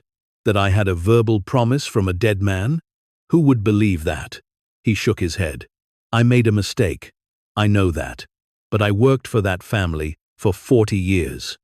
40 years of my life, keeping that mill standing, protecting what was inside. And now, I've got nothing. Maya felt a complicated mix of emotions, anger at his betrayal, but also understanding of his desperation. She knew what it felt like to have nothing, to watch time run out while opportunities slipped away. I'm not going to help you legally, she said finally, but when this is settled, I'll make sure you're not destitute.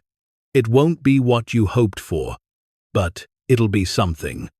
Carver looked up, surprise flickering across his face. Why would you do that?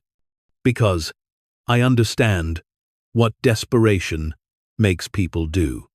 She left the courthouse without waiting for his response.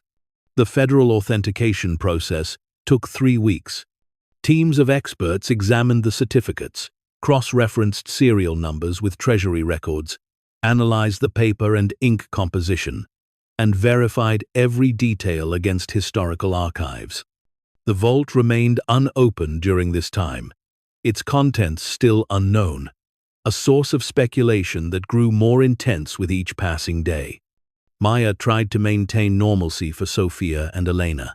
She enrolled them in after-school programs to give them stability while she dealt with the chaos surrounding the mill. She avoided discussing the discovery with them in specific terms, telling them only that Mommy found some old papers that might be valuable. But children were perceptive. Elena, the older of the two, had started asking questions. "Are we rich now?" she asked one evening, while Maya was helping her with homework. Maya set down the pencil she was holding. "It's complicated, sweetie. We might be someday, but right now, everything is still being figured out. Megan at school said you found treasure. Sort of. But it's not like pirate treasure. It's just old papers. But valuable papers." Maya pulled her daughter close. "Yes, valuable enough that we won't have to worry about some things anymore. But it doesn't change who we are. Okay, we're still us." Elena nodded, but her expression remained thoughtful. Maya wondered what kind of impact this would have on her daughters' lives, growing up with the knowledge that their mother had gone from near homelessness to wealth overnight. She hoped it would teach them resilience rather than entitlement. But that, like so much else, remained to be seen. The federal report arrived on a Tuesday morning. Coleman called Maya immediately. "It's good news," he said, and she could hear the relief in his voice. "The certificates are authenticated as genuine. The provenance is confirmed. Edward Delgado purchased them legally between 1927 and 1929. They passed to Margaret through his estate and to you through hers. The Treasury Department has no claim. They're yours." Maya sat down slowly on the couch, phone pressed to her ear. "All of them?" "Every single one we've documented so far. And Mrs. Torres, there's more. The federal team has authorized opening the vault. They want to document what's inside, but whatever we find follows the same legal precedent. It's yours." The vault opening was scheduled for 2 days later. Maya arrived at the mill early that morning to find it transformed into something resembling a film set. Lights had been set up in the chamber below. Multiple cameras were positioned to document the process. Representatives from the Treasury Department, the auction house, and several historical preservation organizations stood waiting. A safe technician, a quiet man in his 60s named Herbert Morse, had been brought in specifically for this task. He examined the vault door carefully, running his hands over the mechanism, listening to the tumblers with a stethoscope-like device. "This is a Masler," he said to the assembled group, "top of the line for its era, built to last centuries. The good news is, the mechanism is still functional. The bad news is, without the combination, this could take hours." He set to work with patient precision. The room fell silent, except for the faint clicking of metal against metal as he manipulated the dial, testing, feeling, listening for the subtle variations that would reveal the combination. Maya stood off to the side, her heart pounding. Everything came down to this. The certificates they had already found were worth tens of millions, but the vault represented the unknown. It could contain more of the same, or it could contain something entirely different. An hour passed. Then two. Morse worked without pause, his concentration absolute. Several times he shook his head and started over, the combination eluding him. Finally, just past noon, something changed. The clicking sounds aligned into a pattern. Morse made one final adjustment, and a deep, resonant clunk echoed through the chamber. "That's it," he said quietly. He gripped the wheel and turned it. The mechanism resisted, then gave way with a grinding protest. The massive door swung open slowly, revealing darkness beyond. Dr. Price stepped forward with a powerful flashlight, angling the beam into the vault's interior. What the light revealed made everyone in the room go silent. The vault was larger than the chamber outside, extending deep into the earth beneath the mill, and it was filled, floor to ceiling, wall to wall, with organized rows of wooden crates, identical to those in the outer room. "My God," someone whispered. Dr. Price entered cautiously, followed by several others. Maya stepped forward and crossed the threshold, her breath catching. The scale was overwhelming. Hundreds of crates, each one potentially containing dozens or hundreds of certificates. The preservation was perfect, the dry, cool environment having protected everything from decay. Dr. Price began examining the nearest crates, opening them with gloved hands. Inside were the same gold certificates, stacked and preserved with meticulous care. She moved to another crate, then another. The pattern repeated. After 30 minutes of preliminary examination, she turned to face the group. "This is going to take weeks to fully catalog. But based on what I'm seeing, I estimate the vault contains at least 4 times what we found outside." The number settled over Maya like physical weight. 4 times 42 million. She did the math slowly, hardly believing the result. More than $160 million. Possibly as much as 200 million.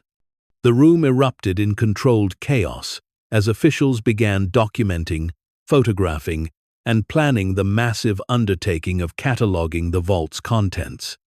Maya stood still in the center of it all, feeling disconnected from her body, as though watching events unfold from a great distance. Coleman found her and guided her back up to the production floor, away from the activity below. "Are you all right?" he asked. Maya shook her head slowly. "I don't know what I am. This changes everything. You understand that? The tax implications alone will require careful planning, and the liquidation process will take years. But Mrs. Torres, when it's all settled, you'll be one of the wealthiest people in the state." The words felt surreal. One of the wealthiest people in the state. She thought about the eviction notice, still sitting on her kitchen table, a reminder of where she had been just weeks ago. The distance between those two realities was too vast to comprehend. "I need some air," she said. She walked outside into the cool afternoon. The media had returned in force. Cameras pointed toward the mill. reporters ready for any new development. She ignored them and walked to the edge of the property, looking out at the river that had flowed past this building for more than a century. Her phone buzzed. A text from the neighbor watching her daughters. "Everything okay? Girls want to know when you're coming home." Home. The word carried different weight now. Soon, she would need to tell Sofia and Elena the truth, that their lives were about to change in ways they could not yet understand, that they would never again face the fear and instability that had defined their early years. But she would also need to teach them what she had learned. That wealth did not erase struggle or guarantee happiness. That the discovery beneath the mill was extraordinary, but what had brought her to it, the determination to keep fighting when everything seemed hopeless, was more valuable than any amount of money. The next weeks moved with overwhelming momentum. The vault's contents were systematically catalogued and authenticated. The final count exceeded even Dr. Price's estimates. $218 million in authenticated gold certificates, all legally obtained, all belonging to Maya Torres. The media coverage was relentless. News outlets across the country picked up the story. Single mother discovers $218 million fortune in abandoned mill became a headline that appeared everywhere from local newspapers to national television. Requests for interviews poured in. Book deals were offered. Film producers expressed interest in adapting her story. Maya declined almost everything, agreeing only to a single interview with a reputable journalist who promised dignity rather than sensationalism. In that interview, sitting in a hotel room far from the chaos surrounding the mill, Maya spoke carefully about her journey. "I didn't go looking for treasure," she said. "I went looking for survival. I accepted the mill because I had 30 days until eviction and nowhere else to turn. What I found there wasn't just money. It was proof that sometimes the things everyone else dismisses, the things that seem worthless and broken, can hold value if you're willing to look beneath the surface." The interviewer leaned forward. "Some people are saying, you just got lucky." Maya met her gaze steadily. "Luck is part of it. But luck didn't make me clean out that mill. Luck didn't make me investigate the space beneath the floor. Luck didn't keep me going when everyone in town told me I was wasting my time. I did that. And yes, what I found was extraordinary. But the willingness to keep trying when everything looks hopeless? That's not luck. That's survival." The interview aired on a Sunday evening and was viewed by millions. The response was overwhelmingly positive. People saw in Maya's story something they recognized: the struggle to keep going when the world felt stacked against them. She became, in a strange way, a symbol of persistence, rewarded. But the attention also brought challenges. Distant relatives Maya had never heard of emerged, claiming connections to Edward Delgado and demanding shares of the discovery. All were quickly dismissed by Coleman's legal team, but their presence was a reminder that wealth attracted not just opportunity, but predation. Maya began receiving threats, anonymous messages demanding money, claiming they knew where she lived, where her daughters went to school. The local police took them seriously, increasing patrols around her apartment. Lawrence extended his security services to include personal protection. "This is the ugly side of sudden wealth," he told her. "People assume you owe them something simply because you have it. You need to be careful." The process of liquidating the certificates began in earnest. Rather than flooding the market all at once, Dr. Price recommended a series of curated auctions over a 5-year period. The first auction was scheduled for 6 months out, allowing time for marketing and building collector interest. But even before the first certificate was sold, Maya's financial situation transformed. Banks and investment firms, seeing the authenticated value of her assets, extended lines of credit and structured loans that allowed her immediate access to capital while the collection was liquidated. The first thing she did was secure housing. Not a mansion, not an ostentatious display of wealth, but a comfortable home in a good school district with a yard where Sofia and Elena could play safely. The girls cried when they saw their new bedrooms, overwhelmed by the space, by the newness, by the simple stability of it all. Maya stood in the doorway and watched them explore, feeling something break open in her chest. This was what she had fought for. Not money, not fame, but this. The simple peace of knowing her daughters would be safe. She paid off every debt she had accumulated during the years of struggle. Medical bills, credit cards, the back rent that had led to eviction. She contacted the landlord and paid what she owed, adding an extra month's rent as apology for the trouble. The landlord was stunned. "You didn't have to do this." The eviction notice was withdrawn weeks ago once the news broke. "I know," Maya said, "but I owed it, and I pay my debts." She established trust funds for Sofia and Elena, ensuring they would have resources for education, healthcare, and whatever futures they chose to build. She hired financial advisors to manage the wealth responsibly, determined not to let it disappear through poor planning or extravagance. But she also allowed herself some indulgence. She bought a reliable car to replace the aging sedan that had carried them through so many difficult years. She took the girls on a vacation. Nothing elaborate, just a week at the beach, where they could build sandcastles and swim without worry. And she returned to Millbrook. The town had changed its tune entirely. Where before she had been met with skepticism and dismissal, now she was greeted with smiles and congratulations. The hardware store owner offered her a discount. The diner waitress asked for her autograph. Deputy Carson tipped his hat respectfully when they passed on the street. Maya accepted these gestures politely, but she did not forget how she had been treated before the discovery. Kindness, offered only when someone had value, was not kindness at all. Tom Carver's trial proceeded without drama. He pleaded guilty to attempted theft and was sentenced to probation and community service. Maya kept her promise and arranged for a modest financial settlement to be paid to him upon his release, enough to ensure he would not be destitute in his old age. Carver called her after receiving the news. "I don't deserve this," he said, his voice thick with emotion. "Maybe not," Maya agreed, "but I understand desperation, and I believe people should have a chance to live with dignity, even when they make mistakes."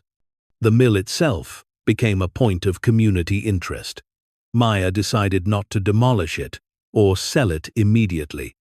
Instead, she invested in stabilizing the structure, repairing the roof, securing the walls, making it safe for potential future use. Several proposals emerged. A historical society wanted to turn it into a museum, documenting the region's industrial history. A developer expressed interest in converting it into apartments or commercial space. A non-profit suggested using it as a community center. Maya had not decided yet. The mill had given her so much, but it also represented a complicated legacy. Edward Delgado's foresight had created the wealth, but his secrecy had nearly caused it to be lost forever. Margaret's sentimentality had preserved the building, but her ignorance of its contents had left a fortune buried for decades. Standing in the main production floor one afternoon, sunlight streaming through windows that had been replaced with clear, intact glass, Maya felt the weight of that legacy. This place had been dismissed, abandoned, left to rot. Everyone had been certain it was worthless, and they had been wrong. She thought about herself 3 months earlier, sitting in her apartment with an eviction notice, believing she had run out of options. She had been so close to giving up, to accepting that some people were simply meant to struggle endlessly. But she had not given up. She had taken a chance on something worthless because it was the only chance she had. And in doing so, She had discovered that value existed in unexpected places, if you were willing to look for it. 6 months after the vault was opened, the first auction took place. It was held at a prestigious auction house in New York City, attended by collectors, historians, and financial institutions from around the world. Maya attended with Sofia and Elena. The girls dressed carefully, their eyes wide as they entered the elegant auction room. The certificates were displayed under glass, beautifully lit, their historical significance explained in detailed catalogues. Bidding was fierce. The first lot, containing 50 certificates, sold for nearly $2 million, well above the estimated value. The second lot exceeded that. By the end of the evening, the auction had generated more than $30 million. Maya stood in the back of the room, watching number after number climb on the display board, feeling surreal and disconnected. This was her life now. This was the result of refusing to give up. Afterward, Dr. Price found her. "You did it," she said simply. "You took something everyone dismissed and turned it into history." "I just cleaned out an old building," Maya said. "No, you did more than that. You showed people that persistence matters, that sometimes the answer isn't to give up on the broken things, but to look deeper." The drive back home was quiet. Sofia and Elena fell asleep in the back seat, exhausted from the excitement. Maya drove carefully through the night, the city lights giving way to darkness, then to the familiar streets of their neighborhood. When she carried the girls inside and tucked them into their beds, she stood in the hallway for a long moment, looking at their sleeping faces. They would grow up with opportunities she never had. They would never know the fear of eviction, of hunger, of wondering if tomorrow would bring survival or collapse. But she hoped they would remember these early years. Remember that their mother had fought through impossible circumstances. That wealth had not been handed to them, but earned through determination and refusal to accept defeat. In the kitchen, Maya poured herself a cup of tea and sat at the table. The eviction notice was gone now, replaced by a framed photograph of the mill on its best day, the day the vault was opened, and the future changed forever. Her phone buzzed. A message from Coleman. "First auction exceeded projections. Congratulations. The journey is just beginning." Maya smiled and set the phone down. The journey was just beginning, but not the journey toward wealth. That was simply happening now, a process that would unfold over years, as the certificates were sold and the value was realized. No, the real journey was different. It was figuring out what to do with this extraordinary opportunity, how to use it responsibly, how to raise daughters who understood both privilege and compassion, how to honor the struggle that had brought her here without being defined by it forever. She thought about the women and families still living in circumstances she had so recently escaped. The people facing evictions, working multiple jobs, making impossible choices between food and medicine, rent and heating. An idea began to form, not fully realized yet, but taking shape, a foundation, perhaps, something that helped people in crisis, that provided not just temporary aid, but pathways to stability, something that honored the truth she had learned, that people were not worthless simply because circumstances had broken them. It would take time to plan properly, but she had time now, and resources. And most importantly, she had understanding of what it meant to be dismissed, to be considered worthless, and to prove everyone wrong. The mill had taught her that. Beneath its broken windows and crumbling walls, beneath the rust and decay everyone had seen, there had been something extraordinary.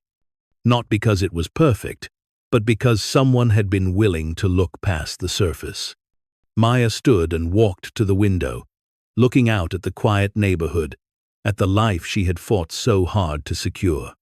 Somewhere, in small towns and crowded cities, in apartments with eviction notices and houses falling into disrepair, other people were fighting the same battle she had fought. And maybe, with the resources she now had, she could help them understand what she had learned. That sometimes the most valuable things are the ones everyone else has given up on. That persistence, even in the face of overwhelming odds, can reveal possibilities no one else could see.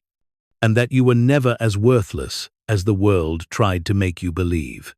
1 year after the discovery, Maya returned to the mill for the last time before its transformation. The building had been stabilized, its structure sound, its future still undecided. She walked through the production floor alone, her footsteps echoing in the vast space. The concrete panel that had concealed the staircase was gone now, replaced by a proper entrance with stairs and lighting. The chamber below had been preserved as part of the building's history. The vault door, standing open, empty now, but still impressive in its construction. She stood before it and remembered the moment it had opened, the overwhelming cascade of discoveries that had followed. Her life had changed so completely that sometimes it felt like those desperate, struggling years belonged to someone else entirely. But they hadn't. They belonged to her, and she carried them still, not as shame or burden, but as evidence of her own strength. Footsteps behind her. She turned to see Richard Coleman descending the stairs. "I thought I'd find you here," he said. "The Historical Society is finalizing their proposal. They want to create a permanent exhibit about the discovery, about Edward Delgado, about the era of gold certificates. They're calling it Hidden Value, the Riverdale Mill story." Maya smiled. "That feels right. There's something else." Coleman handed her a folder. "The final accounting is complete.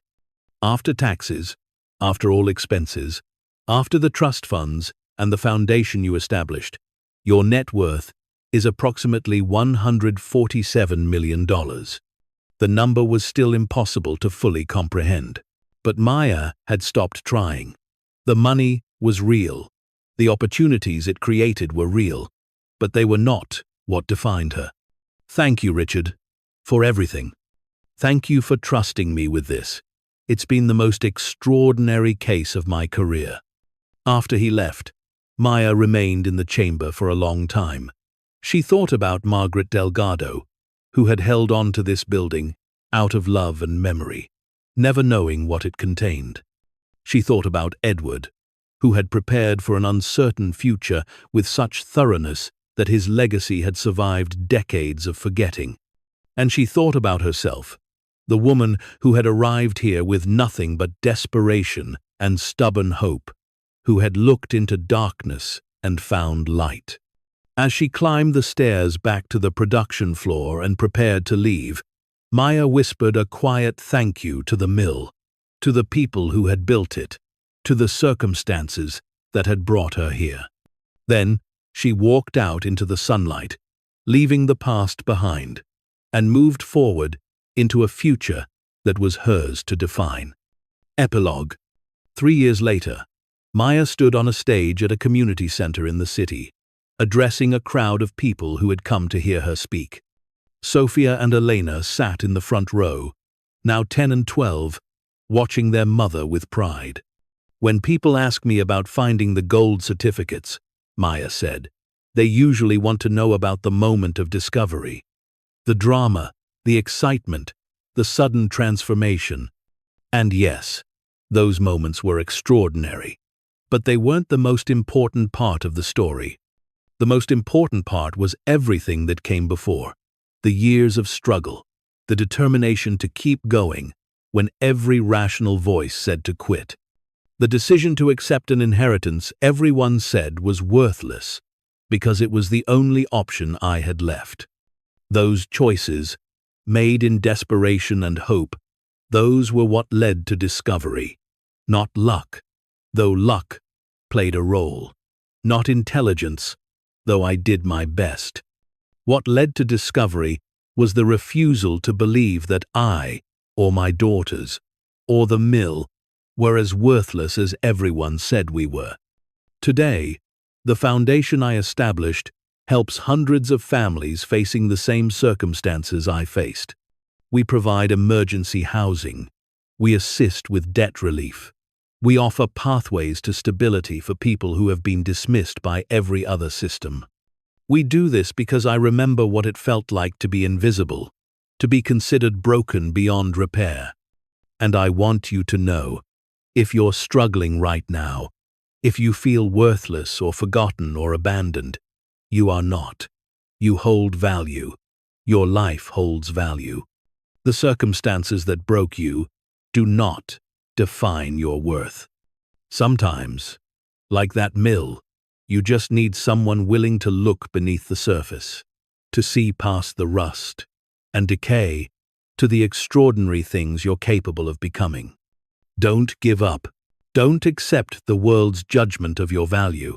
Keep looking, keep fighting, keep believing that somewhere, beneath the broken surface, there is treasure waiting to be found.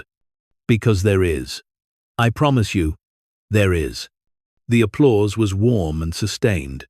Maya smiled, accepted it with grace, and stepped down from the stage. Sofia and Elena rushed to hug her, and she held them close, grateful for everything, even the struggles that had brought her here. Outside, as they walked to the car, Elena looked up at her. "Mom, do you ever go back to the mill?" "Sometimes," Maya said. "To remember." "Remember what?" Maya stopped and crouched down, so she was eye level with her daughters. To remember that valuable things are often hidden in places no one thinks to look, and that the most important treasures aren't gold or money. They're the people you love, the strength you discover in yourself, and the chances you take when everyone says you shouldn't. She stood and took their hands. "Come on, let's go home."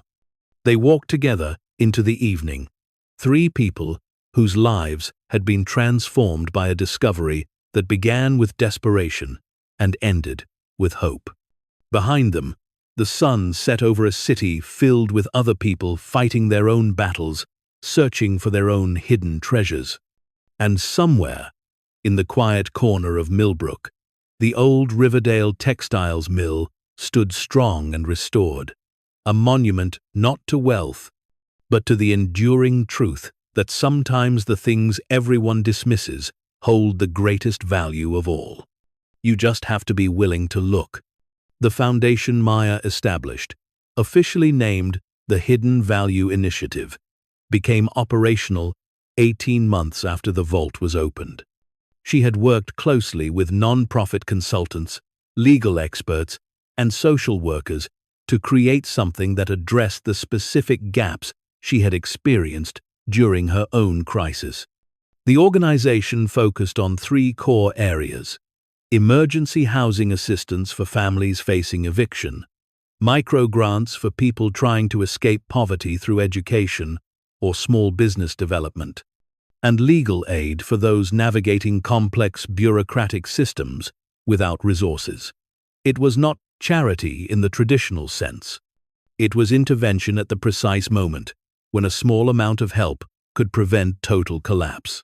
Maya insisted on being involved in the day-to-day operations, despite advisors suggesting she maintain distance and simply fund the work. She interviewed applicants personally, reviewed cases, and made decisions about who received assistance. She wanted to see the faces of the people the foundation served, to understand their struggles in specific rather than abstract terms. "You're going to burn out," Coleman warned her during one of their regular meetings.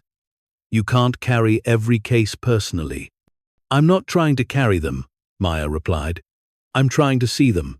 There's a difference." One case in particular stayed with her. A woman named Patricia Chen, 34 years old, with an 8-year-old son, had applied for emergency housing assistance after losing her apartment due to a landlord's sudden sale of the property.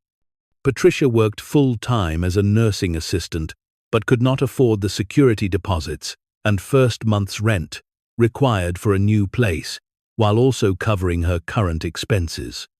Maya read her application sitting in the foundation's modest office, and the details struck her with painful familiarity.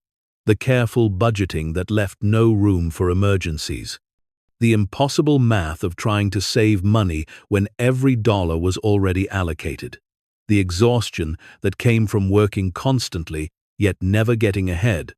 She approved the grant immediately and added a personal note requesting a meeting. When Patricia arrived the following week, she was exactly what Maya expected.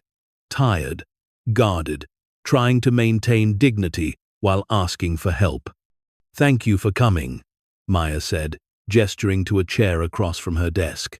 "I wanted to talk with you personally because your situation reminded me of my own a few years ago." Patricia's expression was skeptical. "You're Maya Torres. You found millions of dollars. I don't think our situations are that similar." "Not now," Maya agreed.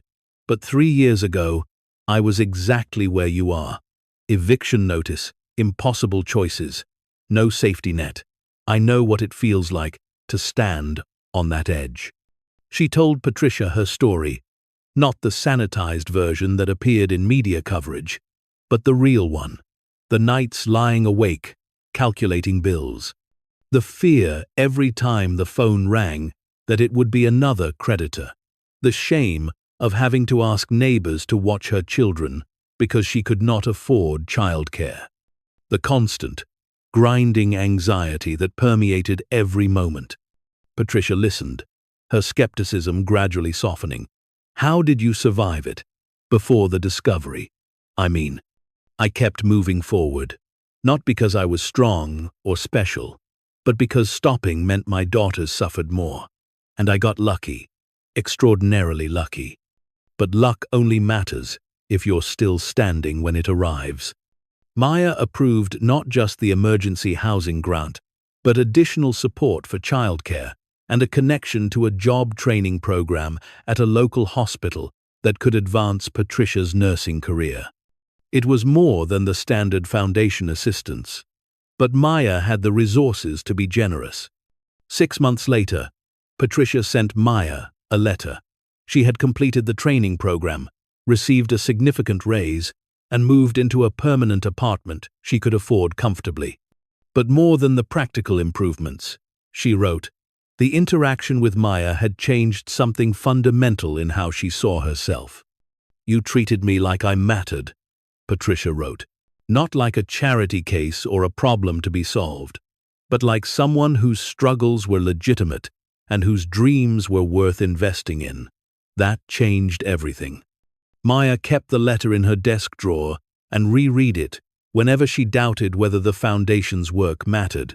This was the impact she wanted to have. Not grand gestures or transformative gifts, but the steady accumulation of small interventions that helped people help themselves. The mill's transformation progressed slowly but deliberately. The Historical Society's proposal was approved, and renovation work began to convert the building into a museum and community space. The production floor would house exhibits about the region's industrial history, the rise and fall of textile manufacturing, and the economic forces that shaped small American towns throughout the 20th century.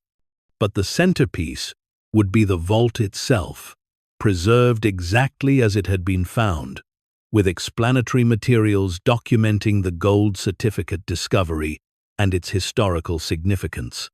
The chamber above would feature Maya's story, told honestly and completely, including the struggles that preceded the discovery.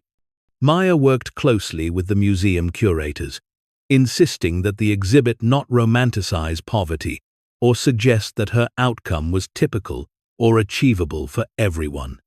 "Most people who struggle don't find hidden fortunes," she told them. "Most people just struggle.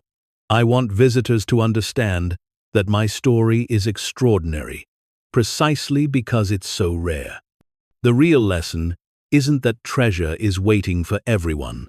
It's that people in crisis deserve support, regardless of whether they stumble into wealth. The exhibit designers incorporated this perspective, creating displays that contextualized Maya's discovery within broader discussions of economic inequality, social safety nets, and the structural factors that made poverty so difficult to escape. It was not the triumphant narrative some had hoped for, but it was honest. During one of her visits to monitor the renovation progress, Maya encountered a school group touring the partially completed museum. The teacher, a young woman named Miss Rodriguez, recognized Maya and asked if she would speak briefly with the students. The children, mostly 4th and 5th graders, gathered around with the unfiltered curiosity of people too young to be impressed by wealth alone. They asked direct questions that adults rarely did. "Were you scared when you found the vault?" one boy asked. "Very scared," Maya admitted.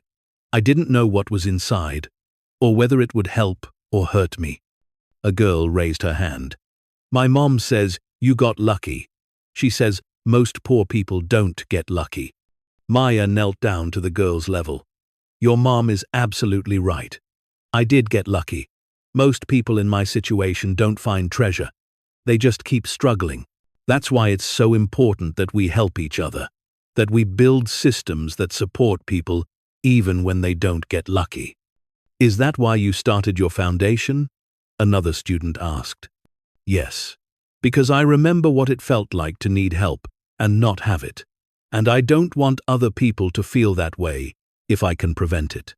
Miss Rodriguez thanked Maya afterward, her eyes wet. "That meant a lot to them. And to me. I grew up in poverty. I made it out through education and scholarships, and a lot of help from people who believed in me. It's good for kids to see that someone who experienced hardship can talk about it honestly." The interaction stayed with Maya for days.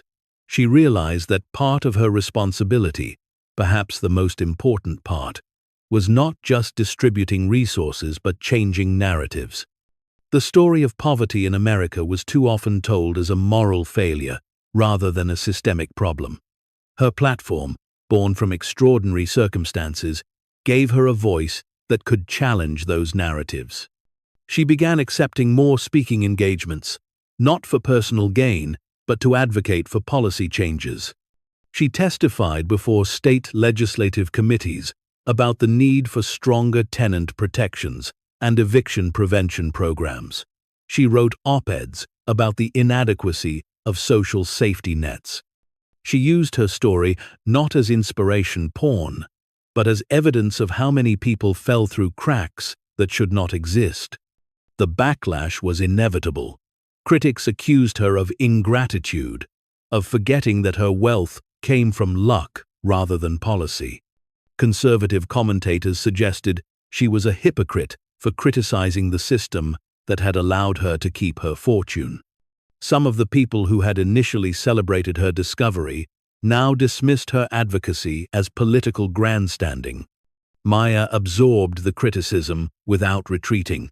She had spent too many years being invisible to waste this opportunity being silent. "I'm not saying the system should have taken my inheritance," she explained during one television interview. "I'm saying the system should work better for people who don't inherit fortunes. My story shouldn't be remarkable because I got lucky. It should be ordinary because we support people through crisis, as a matter of course." Sofia and Elena were growing up amid all of this, navigating childhoods that were simultaneously privileged and unusual. They attended good schools, had stable housing, and never wondered where their next meal would come from. But they also had a mother who was increasingly public, whose story was known to their classmates, whose foundation work meant frequent absences and constant demands on her attention. Maya worried about the impact. She hired a family therapist to help them process the changes and ensure they were developing healthily despite the unusual circumstances. The therapist, Dr. Sarah Kim, met with the girls regularly and occasionally with Maya. They're remarkably well-adjusted, Dr. Kim told Maya during one session. They understand that they're privileged, but they also understand that it came from struggle. That's a rare combination. Most children of wealth don't have that context. I'm afraid they'll resent me, Maya admitted, for being gone so much, for being so public about our past. They didn't choose to have their mother's story told to the world. They also didn't choose poverty and instability.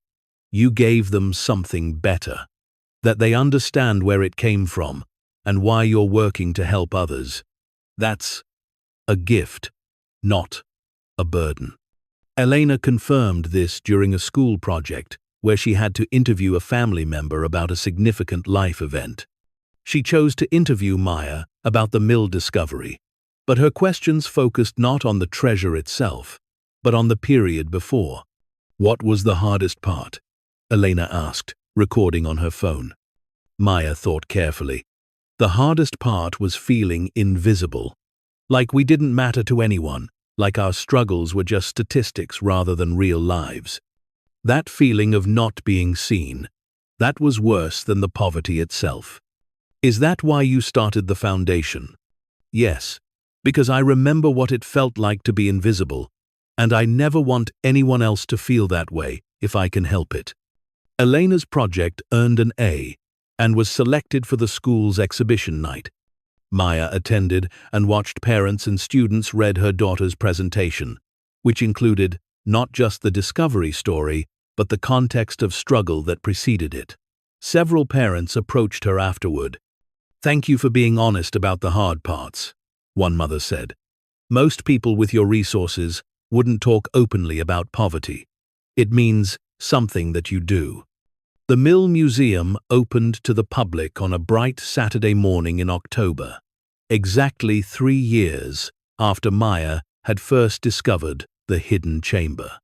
The ceremony was well attended, drawing local residents, historians, journalists, and people who had followed Maya's story from the beginning.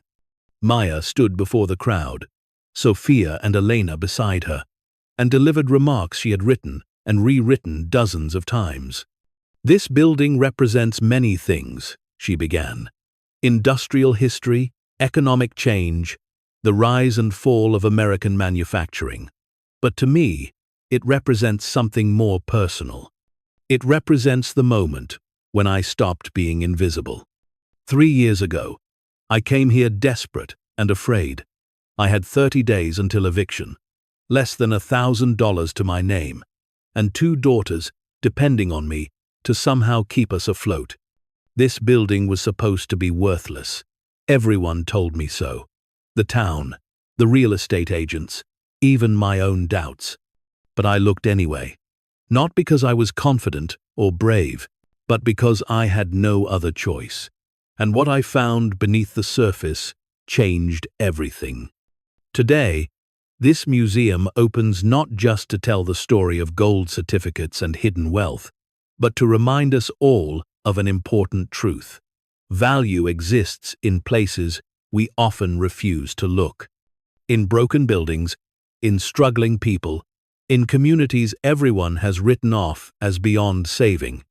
The fortune I found was extraordinary and rare, but the lesson is universal. We have to look. We have to care.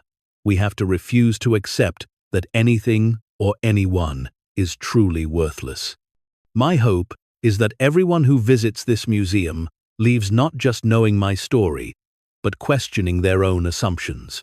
Where in your life have you dismissed something as worthless without really looking? Who have you made invisible by refusing to see their struggle? This building was dismissed for years. I was dismissed for years, but we both held value, waiting for someone to notice. Thank you for being here today. Thank you for looking. The applause was warm and sustained.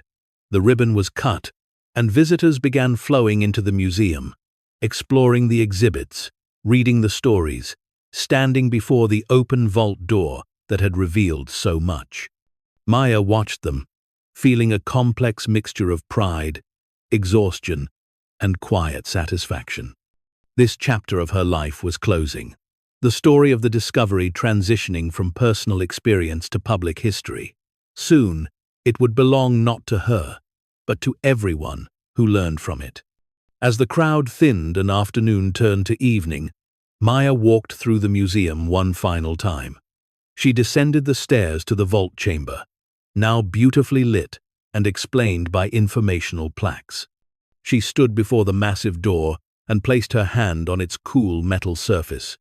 "Thank you," she whispered to the building, to Edward and Margaret Delgado, to the circumstances that had brought her here. "Thank you for not letting me give up." She climbed back upstairs to find Sofia and Elena waiting, ready to go home.